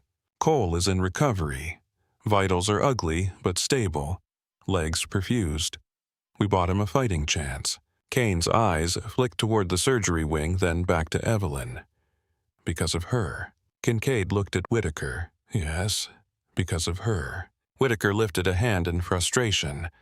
"Sam, with respect, none of this changes the fact that she bypassed command structure and initiated an intervention that is not covered under our nursing trauma standards." Kincaid's face hardened into a kind of battle-worn contempt. "Your standards would have watched that kid bleed out while you argued about liability." The words cracked through the room. Whitaker drew himself up. "That is not a fair characterization." Kincaid took the evidence bag from the military police officer and held up the identification card between two fingers. "This is Lance Corporal Mason Cole, Camp Pendleton. 21 years old. On weekend liberty until black ice and bad luck turned him into an exsanguinating trauma. You know what I found when I opened that wound upstairs, Richard." Whitaker said nothing. Kincaid did not wait. "I found packing so dense and well anchored that I barely needed a clamp to secure the vessel long enough to work. Not random pressure, not panic, not luck. Somebody in your ER knew exactly where to put force and how to hold it." His gaze cut briefly to Evelyn, not theatrical, not sentimental, simply factual. "That somebody was Hart." Warren Hale stepped forward at last, voice smooth from years of donor dinners and staffing crises. "Captain Kane, let me say first how relieved we are that Lance Corporal Cole survived surgery. Pacific Mercy values its relationship with the armed services community, and with Camp Pendleton in particular. We are committed to a full review of tonight's events." Kane looked at him like he was made of cardboard. "I'm sure you are." Hale faltered by half an inch. The military police officer cleared his throat. "Captain, should I inform the casualty desk the patient is out of surgery and stable enough for limited notification?" "Do it," Kane said. The officer stepped back to make the call. Evelyn bent to pick up her duffel again. Kane saw the motion and turned toward her. "Doc." She straightened, but did not meet his eyes immediately. "Don't," she said. The room heard it and stiffened, expecting defiance or collapse. It was neither, just exhaustion. A plea directed at a man who knew enough to understand what public recognition cost her. Kane's expression shifted. Less command, more memory. "You think I came down here to make a scene? You brought 3 Marines in full-dress blues into a civilian ER at 4 a.m. A few of the younger nurses exchanged startled glances at the dry edge in her voice. It was the most personality most of them had ever heard from her. Kane almost smiled. "We were already in dress blues. Convenient." It was. The smallest current of life moved through the room. Not laughter. Something stranger. Human recognition inside all the tension. Dana blinked hard, as if the fact that Evelyn could speak this way at all had destabilized the last of her assumptions. Kane's voice dropped lower. "I came because one of my Marines went down, and the report coming back sounded impossible. Junctional packing in a civilian bay by an ICU transfer nurse. There are only so many people I know who would attempt that with a room full of doctors telling them not to. Evelyn's grip tightened on the duffel strap. You should have sent flowers. I did not think flowers would get past security. Kincaid barked a short, humorless laugh into the silence. Even Hale looked relieved for the interruption. Whitaker, who had not been granted the same permission to recover, tried again to assert the old frame. You are all missing the issue. Military experience does not confer unrestricted authority in my department. Kane turned his head toward him very slowly. No, it confers competence under catastrophic hemorrhage. Whitaker opened his mouth. Kane did not raise his voice. Do you know where I met her doctor? Whitaker did not answer. In Helmand Province, Kane said. I was a first lieutenant with more confidence than sense, and a platoon pinned in a kill zone after an IED strike opened the convoy from the middle. We had smoke fire incoming rounds and 6 men down inside the first 10 seconds. Communication was shredded. The vehicle I was in was burning. I thought the first body I saw move through that dust was another rifleman. His eyes never left Whitaker's face. It was Hart, carrying a med bag that looked bigger than she was. No rifle, no cover worth the name. She moved through machine gun fire to reach the casualties while the rest of us were still trying to figure out where death was coming from. Nobody in the ER moved. Even the monitors seemed farther away now. Kane did not embellish. That made it worse. She opened a chest on the ground, with shrapnel still hitting the vehicle beside her. She packed wounds in dirt because dirt was what we had. She kept pressure on one Marine's femoral until her hands cramped, and another man had to pry them free. She took metal through her shoulder and kept working because there were still 2 men breathing who would not have been if she stopped. Dana's hand rose slowly to her mouth. Nolan's chart had slipped against his thigh, forgotten. Kane's gaze shifted to Evelyn at last. You remember Briggs. The room heard the name and saw the smallest flinch run through her. Yes, she said. Not softly, just barely. Kane nodded once. Noah bled out in the medevac bird 15 minutes after takeoff. She never got over that. I'm not sure any of us did. The words settled inside the room like smoke. For the first time since the Marines had arrived, the story stopped being a spectacle and became a wound. Evelyn looked away. On the other side of the triage glass, a woman waiting with her injured son placed one hand over her own mouth, eyes wet with a stranger's grief she had not intended to witness. Kane went on more quietly. You called her a liability. The Navy called her something else. His jaw tightened. She was awarded the Navy Cross for extraordinary heroism. That landed hardest of all. Not because every person in the ER knew the exact hierarchy of military honors. Most did not. But everyone understood from the silence around the words that they did not belong to ordinary courage. Whitaker's face drained of the last easy certainty. Dana looked at Evelyn as if the floor might open under her. The younger residents standing by the charting alcove had the stunned stillness of people realizing they had spent 3 months speaking over a living archive of everything they liked to romanticize from a distance. Hale exhaled through his nose, perhaps hearing already the echo of donors' press inquiries' legal review and board members demanding to know why a decorated combat medic had been nearly escorted out of their hospital after saving a Marine. His hand drifted toward his tie and stopped. Kincaid folded his arms. I tried to tell you upstairs, Richard. Whoever packed that wound knew exactly what they were doing. Whitaker found enough breath to answer, but much less of himself. That may be true. It still does not erase chain of command. Evelyn looked at him then, not with anger, not with triumph, just with a weary honesty that somehow stripped more from him than rage would have. A young man was dying in front of us, she said. You can write whatever words you need around that. Whitaker held her gaze for 1 second and looked away first. Dana did not. Dana stepped forward 2 uncertain paces, as if pulled by guilt she had not yet figured out how to carry. You never said any of this.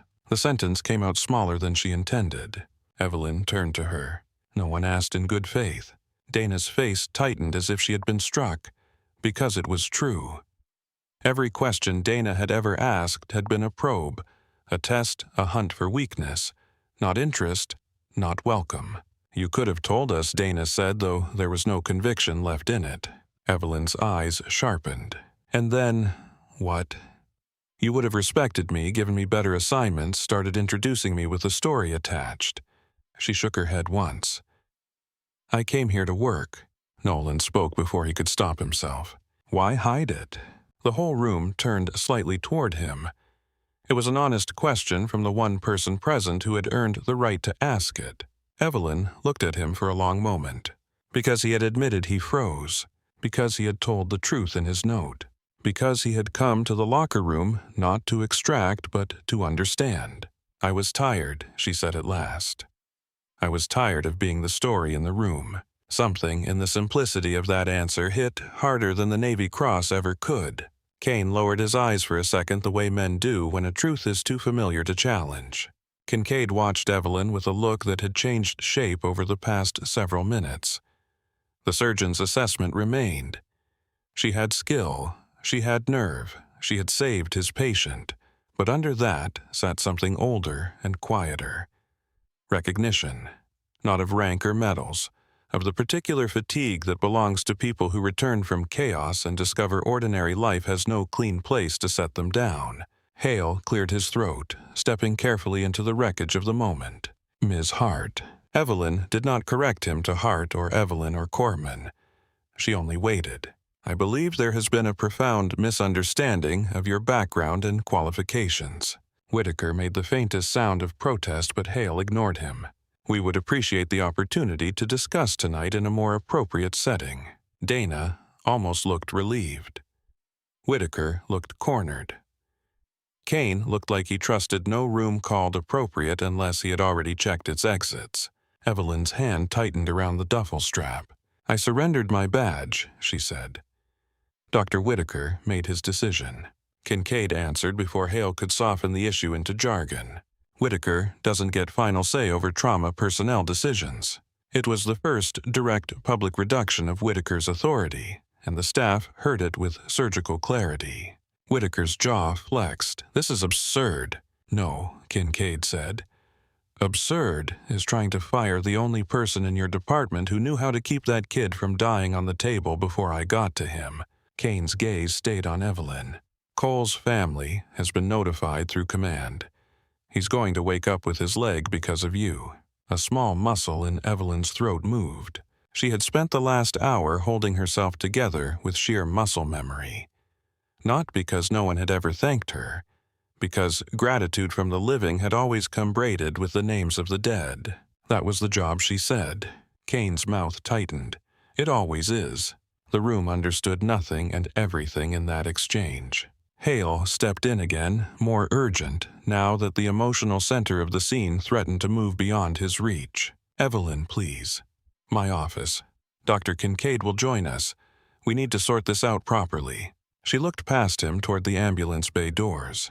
Outside, the rain had thinned to a silver mist over the pavement. The city beyond was still dark enough to leave. She could have walked out into that cold and found a motel by sunrise. She had done versions of that before.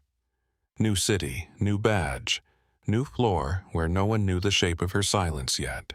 For a moment, it looked as though she might choose the doors.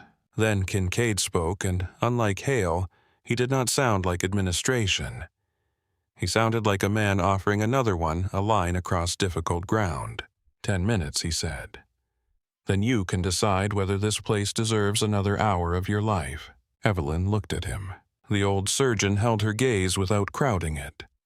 No false warmth, no pity, just recognition and a stubborn refusal to let the wrong story win by default. She gave the smallest nod. Kane exhaled once almost imperceptibly. Whitaker looked as though the nod had somehow gone against him personally. Dana stood very still, hands at her sides, with the expression of a person replaying every careless word she had ever thrown at someone now revealed to have been carrying more than the whole unit combined. Nolan finally set the chart down on the counter beside him, as if his hands had remembered they were holding something. Kincaid tipped his head toward the elevators. "Hale." The administrator moved at once.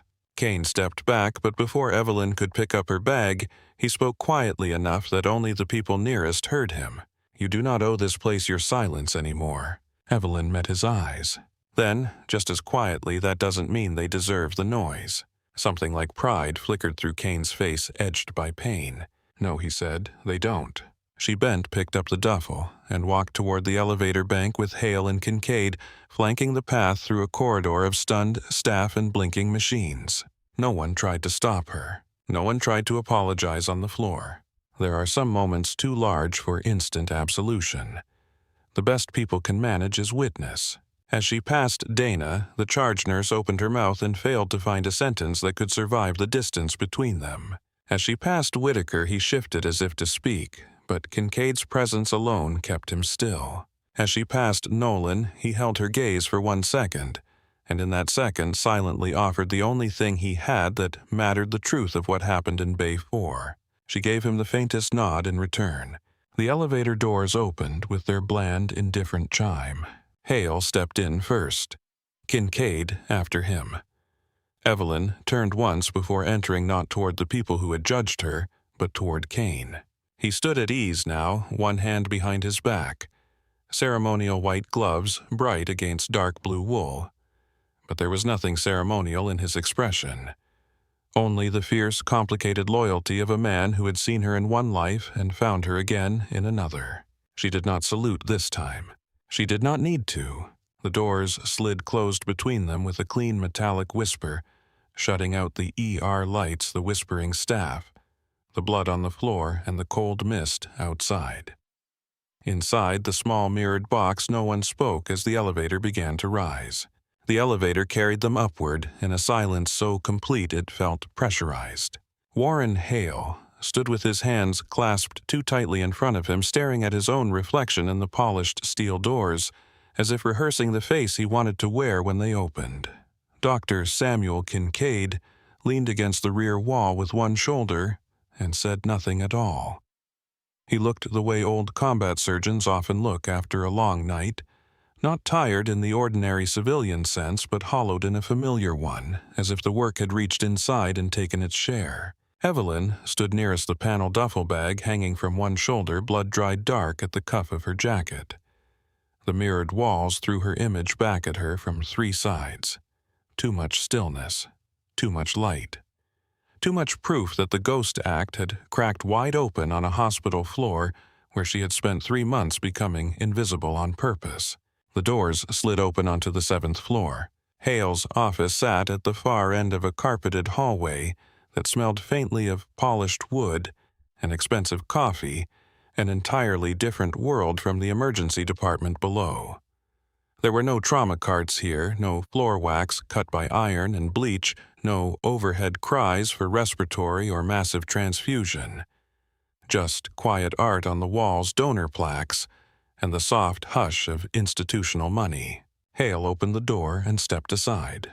"Please."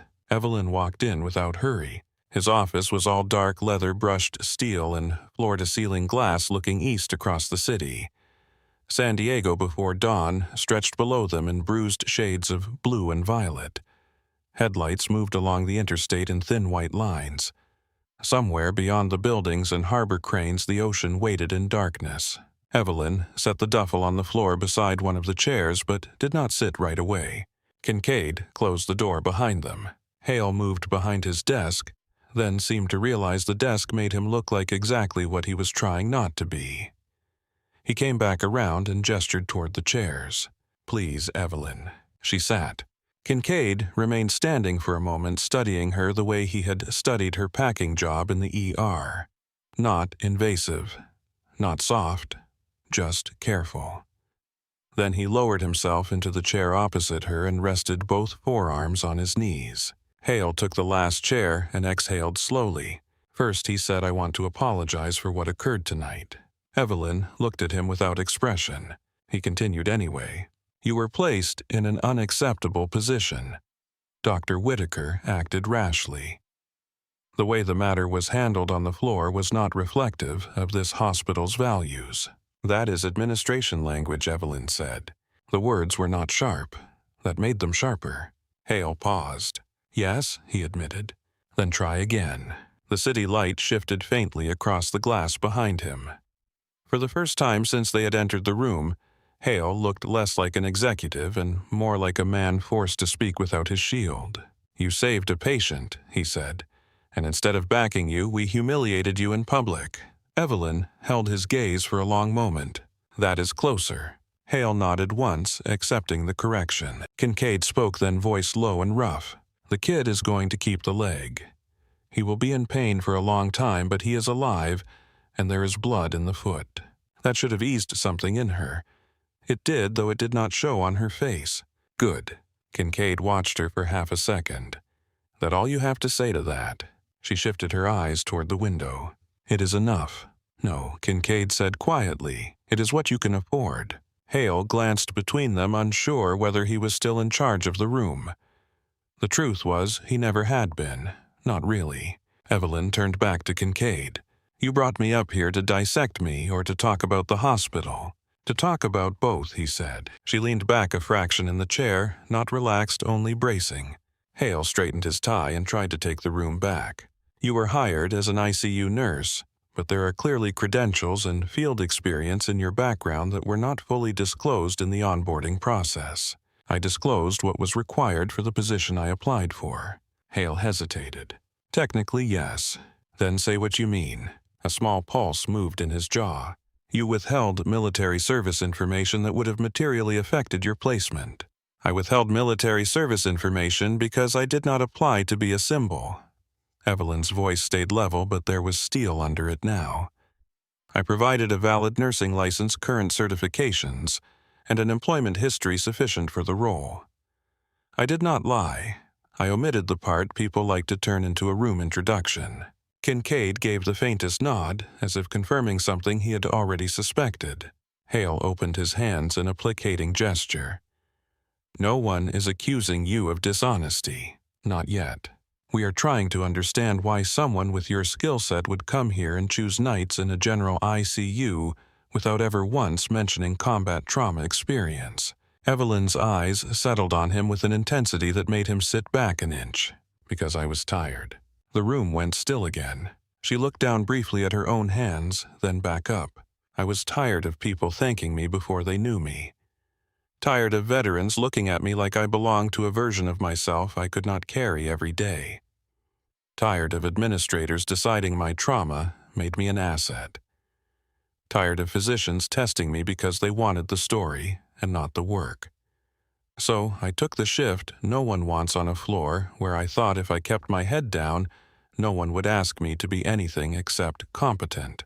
Kincaid did not interrupt. Hale did not dare. Evelyn went on. "I did not come here to build a legend. I came here to clock in, care for patients, and go home to an apartment quiet enough to sleep in. That was all." Kincaid leaned back slowly. "And how did that work out for you?" A humorless flicker touched the corner of her mouth and vanished. "You saw the floor." Hale folded his hands again more carefully this time. "Whatever your reasons, they do not change what happened tonight. We have a serious institutional issue in front of us. The military is involved. We have liability exposure. We have a staffing matter.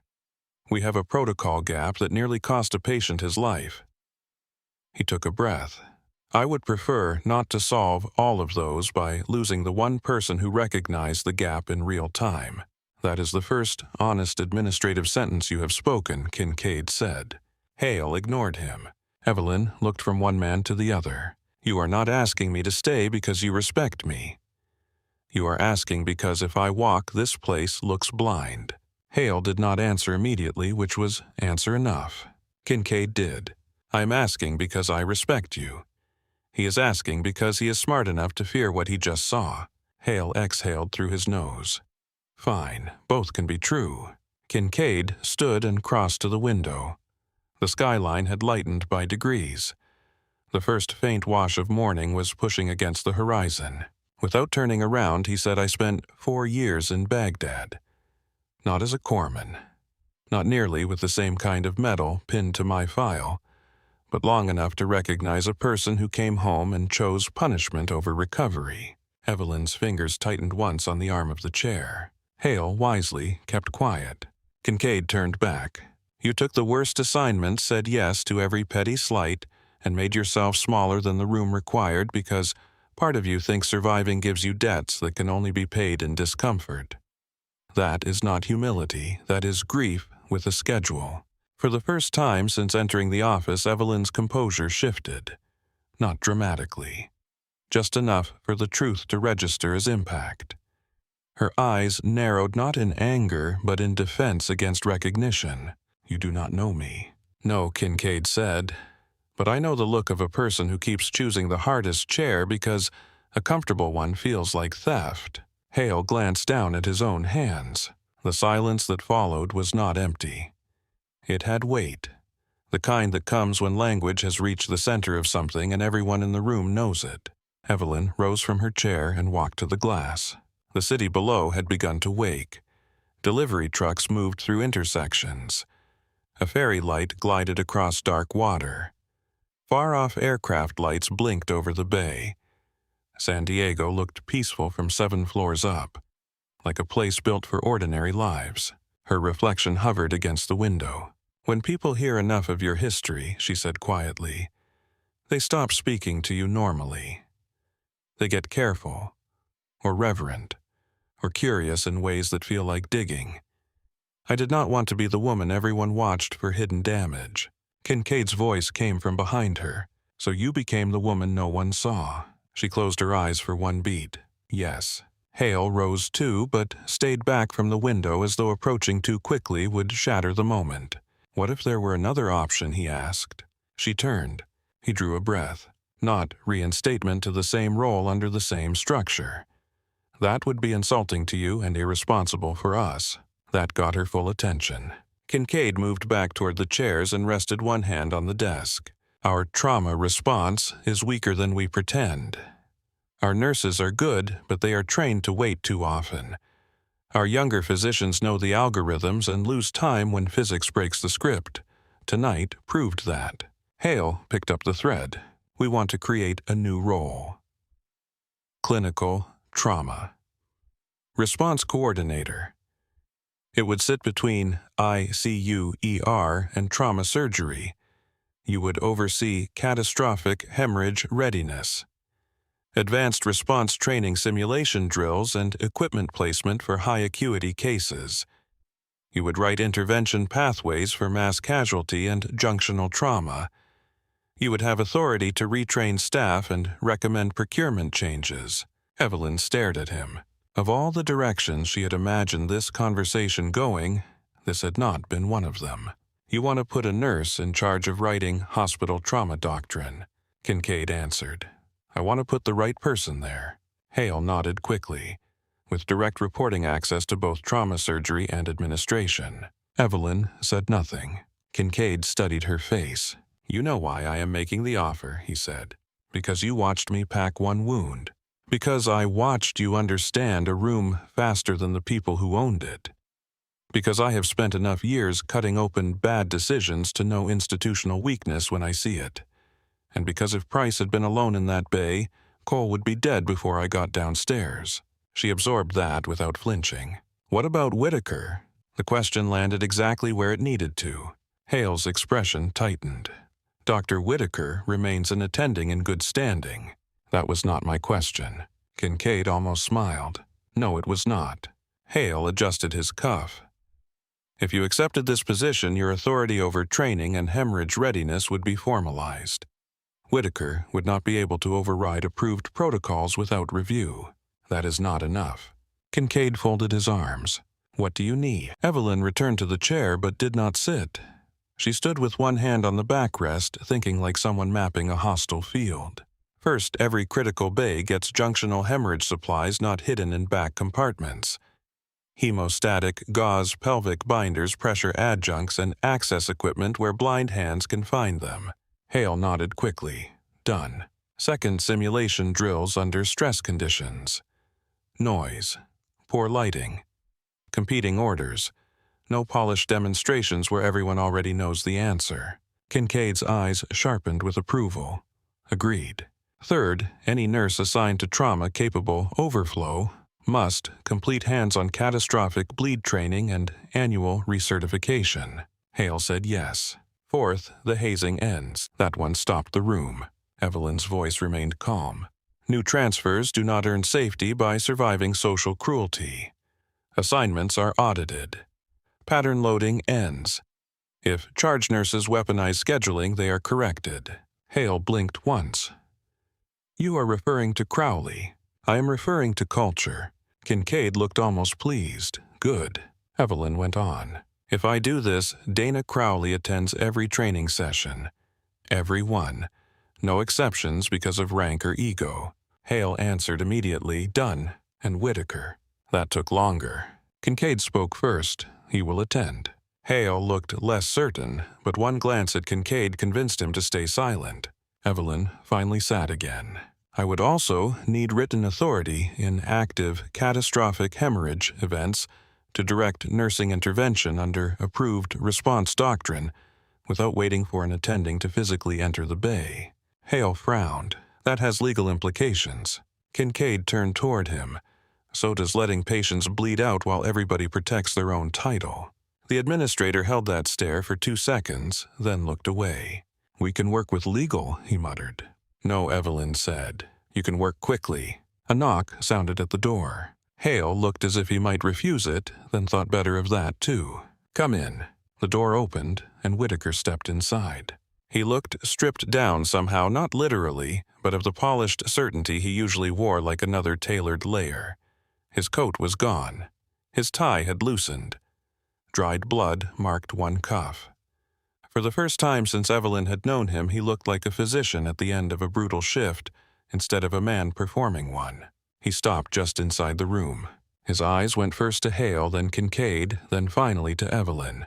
No one invited him to sit. Kincaid broke the silence.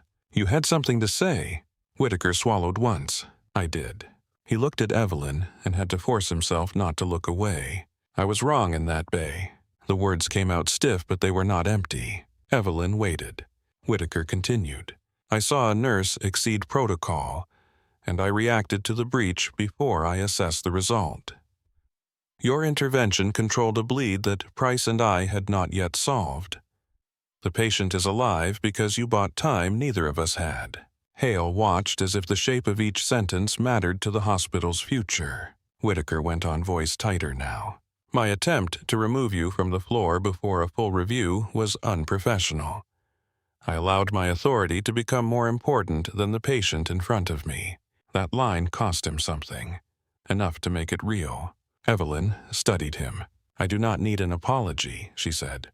A shadow crossed his face, maybe relief, maybe offense. I need you competent when the next one comes through the door. Whitaker nodded once, understood. And if I take this role, she said, you do not get to treat training as a suggestion. Something like the old reflex flashed in him, then died under Kincaid's gaze. You will have my cooperation. Not enough. Whitaker held her eyes. You will have my compliance. That was better. Kincaid pushed off the desk. Then we are finished pretending this is a debate. The room settled around the sentence. Morning light had begun to lift at the edges of the glass. The city was no longer blue-black. It was becoming itself again. Evelyn looked at the men in front of her. An administrator trying to rescue a broken story. A trauma chief who had seen straight through her in under an hour. A surgeon forced to stand in the wreckage of his own ego. Then she looked down at the blood dried along her sleeve. I will review the contract on Monday, she said. Hale blinked. Monday. Yes, you are not signing tonight. Number. He started to object, then saw the expression on her face and let the impulse die. Kincaid asked the only relevant question. Where are you going now? Evelyn reached for her duffel. To see my patient. No one in the room tried to stop her. She left Hale's office with the duffel on her shoulder and the blood still drying at the cuff of her jacket. The hallway outside felt too quiet after the room she had just stepped out of.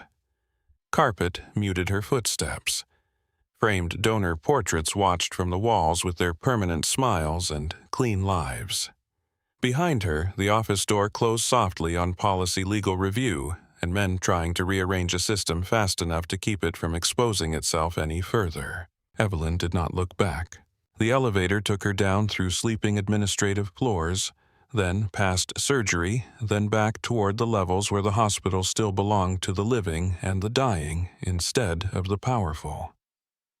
By the time the doors opened near the surgical ICU, dawn had started to thin the darkness beyond the eastern windows. The building felt suspended between two worlds. Night staff carrying the last of their strength. Day staff not yet fully arrived. Machines doing the same work they had done at midnight, indifferent to sunlight. Outside Recovery Room 12, a Marine in utility uniform stood watch with his hands clasped behind his back. He looked young enough to still be surprised by his own jawline. When he saw her approach, he straightened instinctively. "Ma'am." Evelyn stopped. "Don't." The young Marine blinked. "Sorry, ma'am.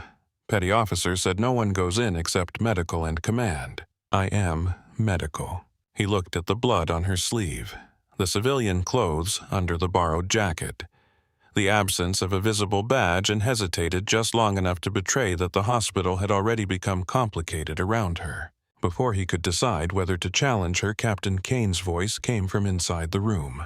"Let her in, Ruiz." The Marine stepped aside at once. Evelyn pushed the door open and walked into the soft monitor light of recovery. Mason Cole lay propped a few degrees off flat, pale under the warming blankets, his right leg encased in dressing from high thigh to below the knee, external supports holding the line between salvage and loss. Tubing ran from both arms. A line crossed his neck. His lips were dry. His face looked very young now that the road grime was gone. Younger than it had in the trauma bay, where blood loss had hollowed him into something older and closer to death. Captain Lucas Kane stood near the window with his dress coat unbuttoned at the throat, white gloves tucked into one hand. He looked less like ceremony here, and more like what he had always been to her, a man carrying too many names forward. Mason's eyes were open. When Evelyn stepped fully into the room, the young Marine turned his head toward her with visible effort. Confusion moved across his face first, then recognition second-hand and incomplete. Someone had told him enough to know who she was. The details had not yet caught up with the body that had nearly left him. Kane said nothing. Evelyn moved to the bed, checked the monitor, once out of habit, then the color in Mason's fingers, then the dressing line where shadow and pressure met. "Pain." Mason swallowed. His voice came out rough. "Feels like a truck parked on me. You got lucky. It was only half the interstate." The line surprised him enough to bring the faintest split of a smile to his mouth. Then pain took it back. She adjusted the edge of the blanket over his shoulder. Nothing dramatic, just enough to keep him from shivering. Mason looked at her face as if trying to place something he had never actually seen before. "Captain said you were there before surgery." "I was." "You held it." "Yes." His eyes moved down to his bandaged leg, then back to her. "For how long?" "Long enough." He absorbed that. The human mind is not built to imagine all the ways it briefly almost ceased. "Thank you," he said. No rank in it. No ceremony. Just the naked gratitude of a person who has been handed back something he did not know was still his. Evelyn felt the old reflex rise immediately, the urge to step away from thanks before it could turn into memory. Before gratitude became debt. Before the face in the bed blurred with another face from another year. Kane saw it happen in her and intervened without making a show of it. "Cole," he said quietly, "you need to rest." Mason looked past him stubbornly. Marines that young always think pain is negotiable if the moment matters enough. He tried to lift his right hand and failed. The left moved an inch off the blanket, weak shaking. Captain Kane started to say something, but Evelyn stopped him with the smallest glance. Mason drew in a careful breath and raised his trembling hand toward his brow. It was not a proper salute. He was too damaged, too medicated, too young in that moment to make it clean. But intention can carry more force than precision ever will. Evelyn's throat tightened so sharply it almost hurt. For one terrible instant the room doubled. Mason in the bed. Noah on a litter under red cabin light. One saved, one not. One hand rising, another hand gone still. She stepped forward before the memory could complete itself and gently caught Mason's wrist. "You rest," she said. She lowered his hand and held it between both of hers for 1 second longer than she intended. "I've got the watch." The words came out before she could edit them. Old words, field words. The kind spoken in the narrow hours when someone had to promise the night would not take another inch while another person slept. Mason's eyes softened. He nodded once and let them close. Kane waited until the young Marine's breathing settled into a deeper rhythm before speaking. You remember saying that to Torres.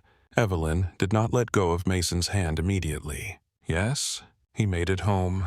She looked at the sleeping face on the pillow. "So did some of them." Kane studied her profile for a moment. "That enough for you yet?"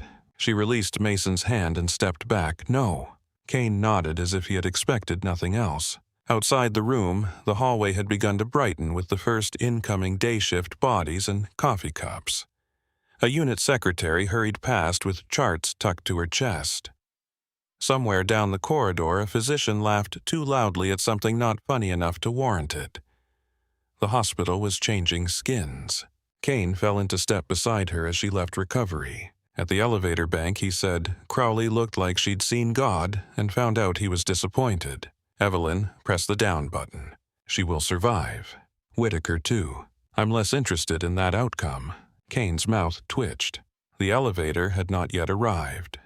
For a few seconds, they stood under the muted ceiling light with dawn spreading pale and cold through the narrow window at the end of the hall.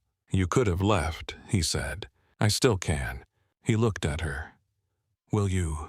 Evelyn watched the floor indicator numbers drop one by one. "I don't know."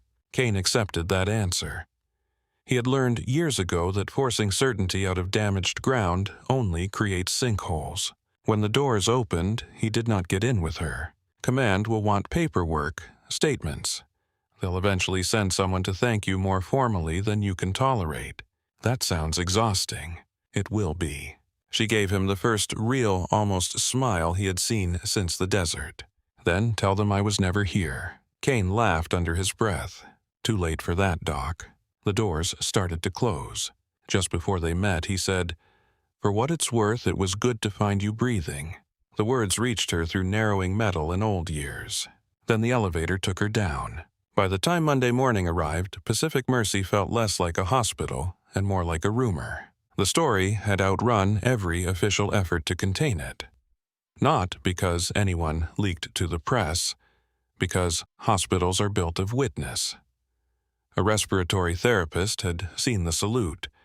A clerk had heard Kane say hospital courseman first class. A resident knew Kincaid had chewed Whitaker alive in the corridor. Somebody in recovery had heard that the Marine kept his leg.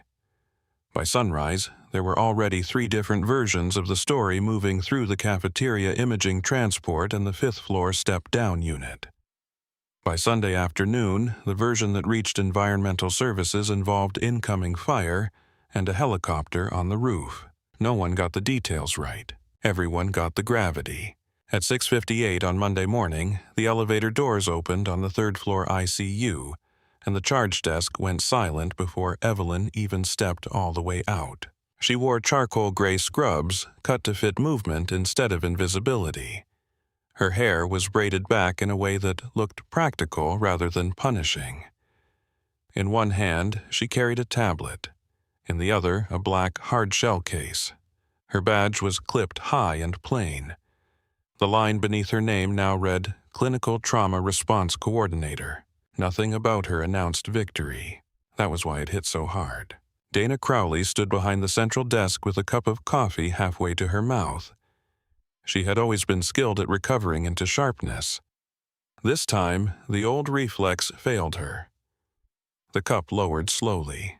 A younger nurse at the desk glanced from Dana to Evelyn, and then looked down as if eye contact itself had become dangerous.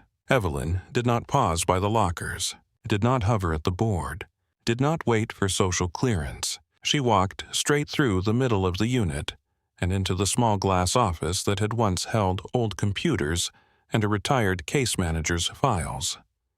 The new plaque on the door caught the overhead light. She set the hard case down on the desk inside, placed the tablet beside it, then turned and came back out. The whole floor had the still charged air of a range line before the command to fire. "Shift change in 7 minutes," she said. Her voice did not rise, but it carried the way a bell carries. Crowley, Price, Whitaker, Conference Room 1.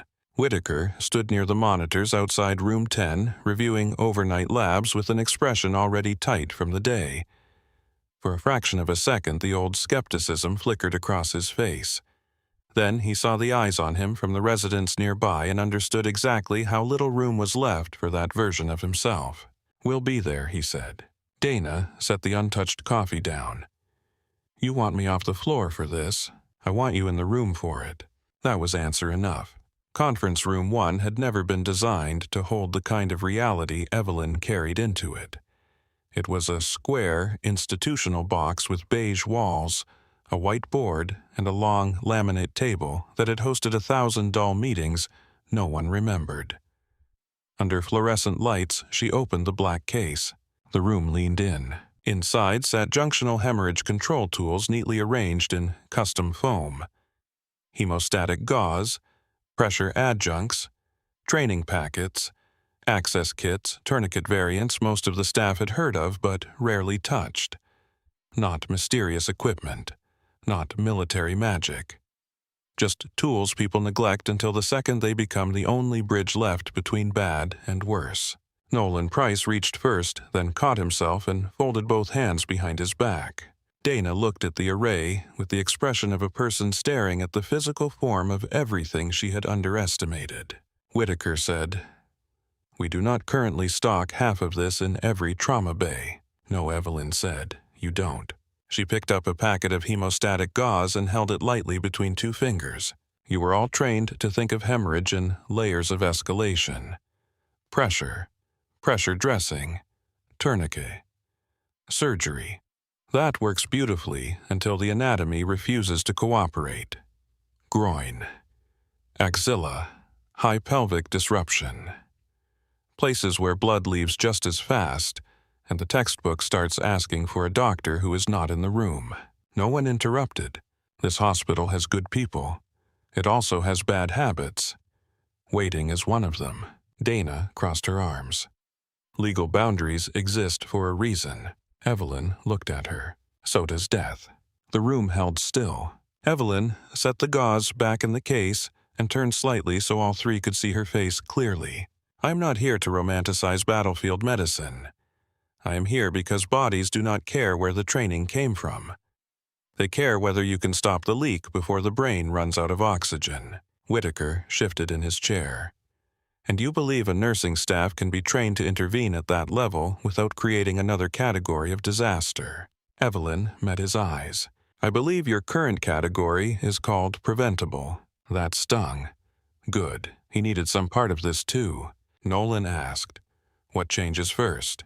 She tapped the tablet once and cast the new protocol grid to the wall monitor. Supply maps, response thresholds, bay assignments, escalation pathways, simulation schedules, cross-training requirements. It was not a patch, it was architecture, everything. The next 3 weeks stripped the unit clean. There is no elegant way to retrain people who are accustomed to hiding behind title and routine. You do it by repetition, by stress, by making wrong instincts visible before they cost a human being blood. Evelyn turned the simulation lab into controlled hostility. She ran scenarios under flashing lights and overlapping alarms. She piped in trauma audio so residents had to think through noise. She made nurses locate equipment blindfolded, then timed them until blind hands could find what panicked eyes could not. She sent Dana and Whitaker through the same stations as first-year residents. She stopped drills mid-flow and made people explain not what they were doing, but why they had chosen it under time pressure. Nolan improved first because he had the least ego to dismantle. Dana improved hardest because everything in her fought the humiliation of becoming a student in public. The first time Evelyn made her redo a packing drill 3 times in a row in front of 2 techs and a respiratory therapist, Dana's face burned so hot it looked painful. "You anchor too high," Evelyn said. "I'm inside the cavity." "Not enough." Dana drove the simulated packing deeper. "Still wrong. Dana slammed the gauze packet on the table. Then do it yourself. Evelyn stepped forward, took Dana's wrist, and guided her hand down 1 decisive inch into the molded wound trainer. Bone, she said. Find it. Build against it. Pressure without anchor is theater. The room was silent. Dana stared at where Evelyn had placed her hand. Then she tried again. This time, the pressure reading on the trainer changed. Not enough to pass. Enough to learn. Whitaker fought different battles. Not with the hands. His hands were excellent, with the reflex to control every room through rank. In one drill, he kept talking over a nurse trying to call out changing vitals until Evelyn shut the scenario down cold.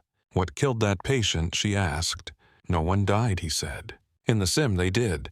He folded his arms. The problem was delayed access.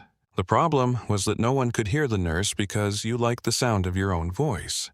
Nolan looked down at the table with visible effort. Whitaker's nostrils flared. The old version of him would have gone to war right there. The new version sat with its jaw working and after several seconds said, "Run it again." She did. He listened the second time. By week 4, the hospital had changed shape around her. Supply drawers moved.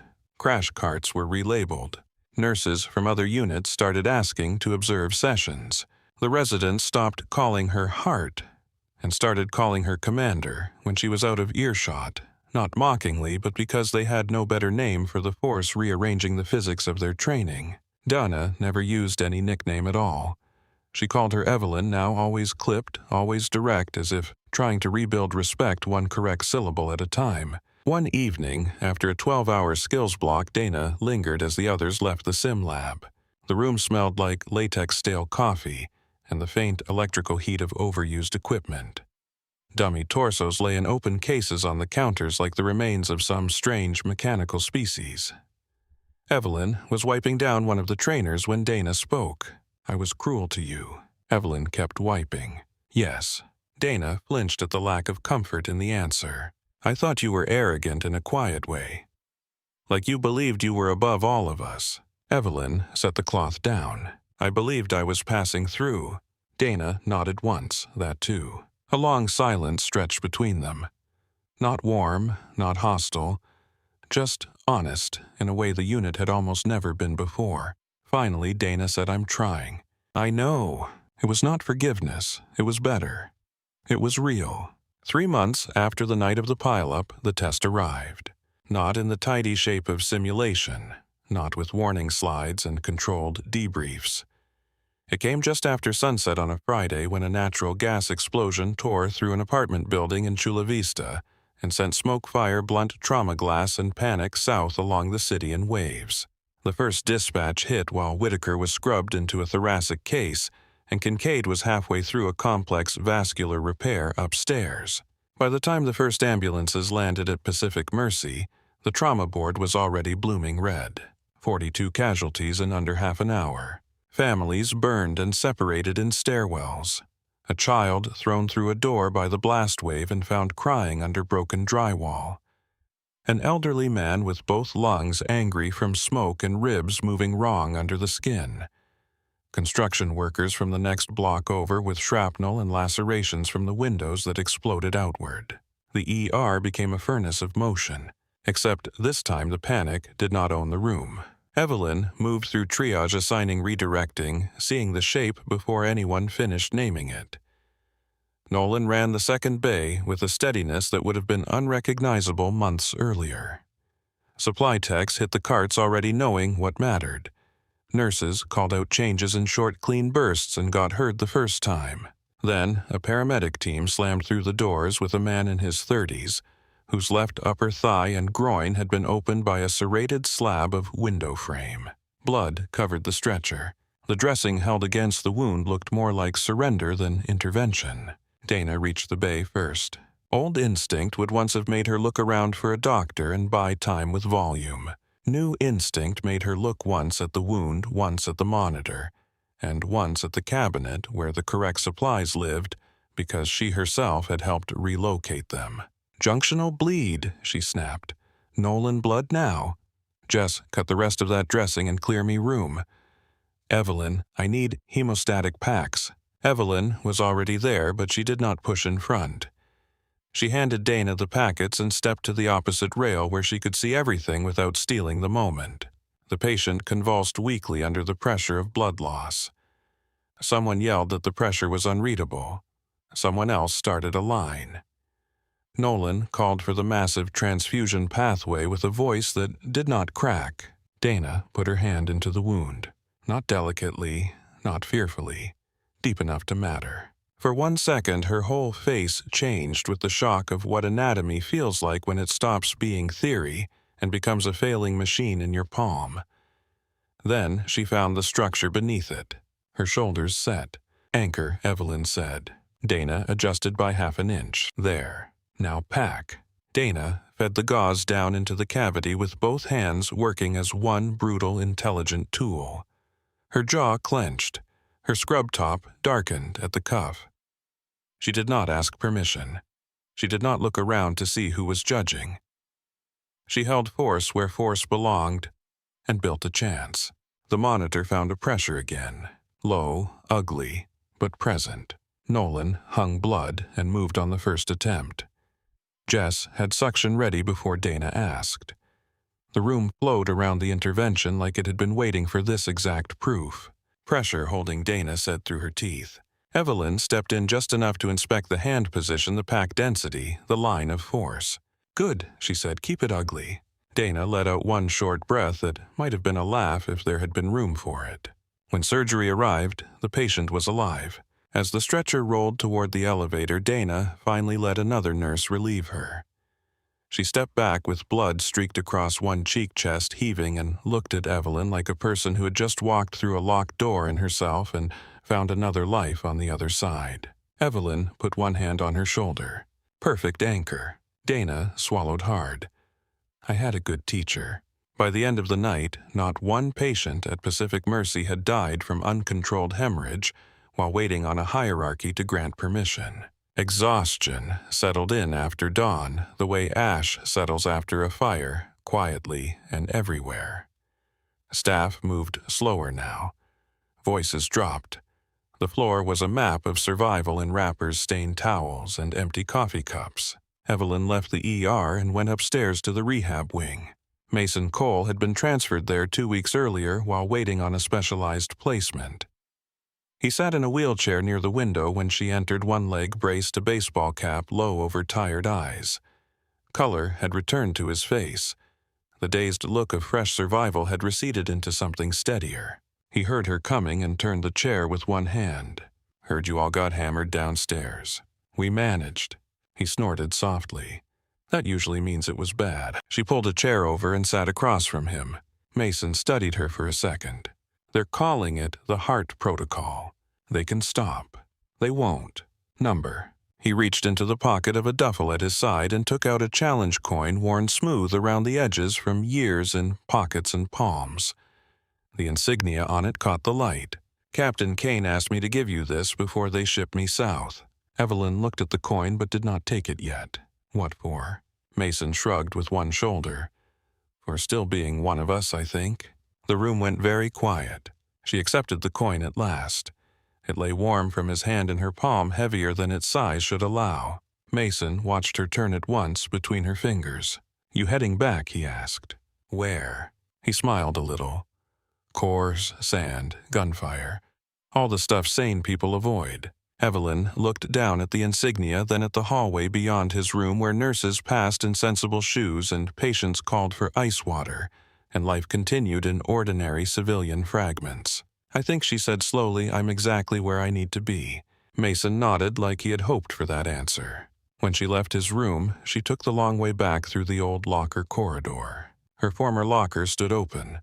A new nurse had been assigned to it, some nervous transfer from Phoenix with clean shoes and a lunch bag still hanging from one wrist. The young woman saw Evelyn and immediately stepped aside. Sorry, I didn't know if I was in your way. You're not. The new nurse gave a quick, awkward smile and hurried off toward orientation. Evelyn looked into the metal box that had once held her entire hidden life during night shifts. Shelf, hook, scuff marks. The faint rectangle of tape residue where the photograph had lived on the inside of the door. She reached into her pocket and pulled it out. The faded image had not changed. Sun, dust a vehicle, hood 4 Marines, and Noah Briggs grinning at the camera as though consequence had not been invented yet. She touched his face with her thumb. "I'm still here," she said quietly. The corridor hummed around her with distant carts and human voices. No wind, no rotor wash, no gunfire. Just a hospital carrying on. And I'm keeping them here too. She did not tape the photo back inside the locker. Instead, she slid it into the leather folio she now carried with protocol drafts, drill notes, and supply orders. Past and present in the same place at last. Not buried. Not displayed for strangers. Carried. Then she walked to the glass office at the center of the ICU floor and turned on the light. The room was still modest. 1 desk, 2 chairs. A white board already crowded with notes in black marker. Procurement forms. Simulation schedules. Outcome data from the blast victims. The challenge coin went on the corner of the desk beside the monitor. The photo remained inside the folio. Outside the office windows, the unit moved with a different rhythm than it had 3 months earlier. Less gossip. More attention. Nurses checked one another's setups without resentment. Residents asked clearer questions. Dana, past the desk with a stack of charts under one arm, caught Evelyn's eye through the glass and lifted 2 fingers in brief acknowledgement before moving on. Evelyn opened the folio, turned to a blank page, and began writing, not because the work was over, because it had finally become hers to build.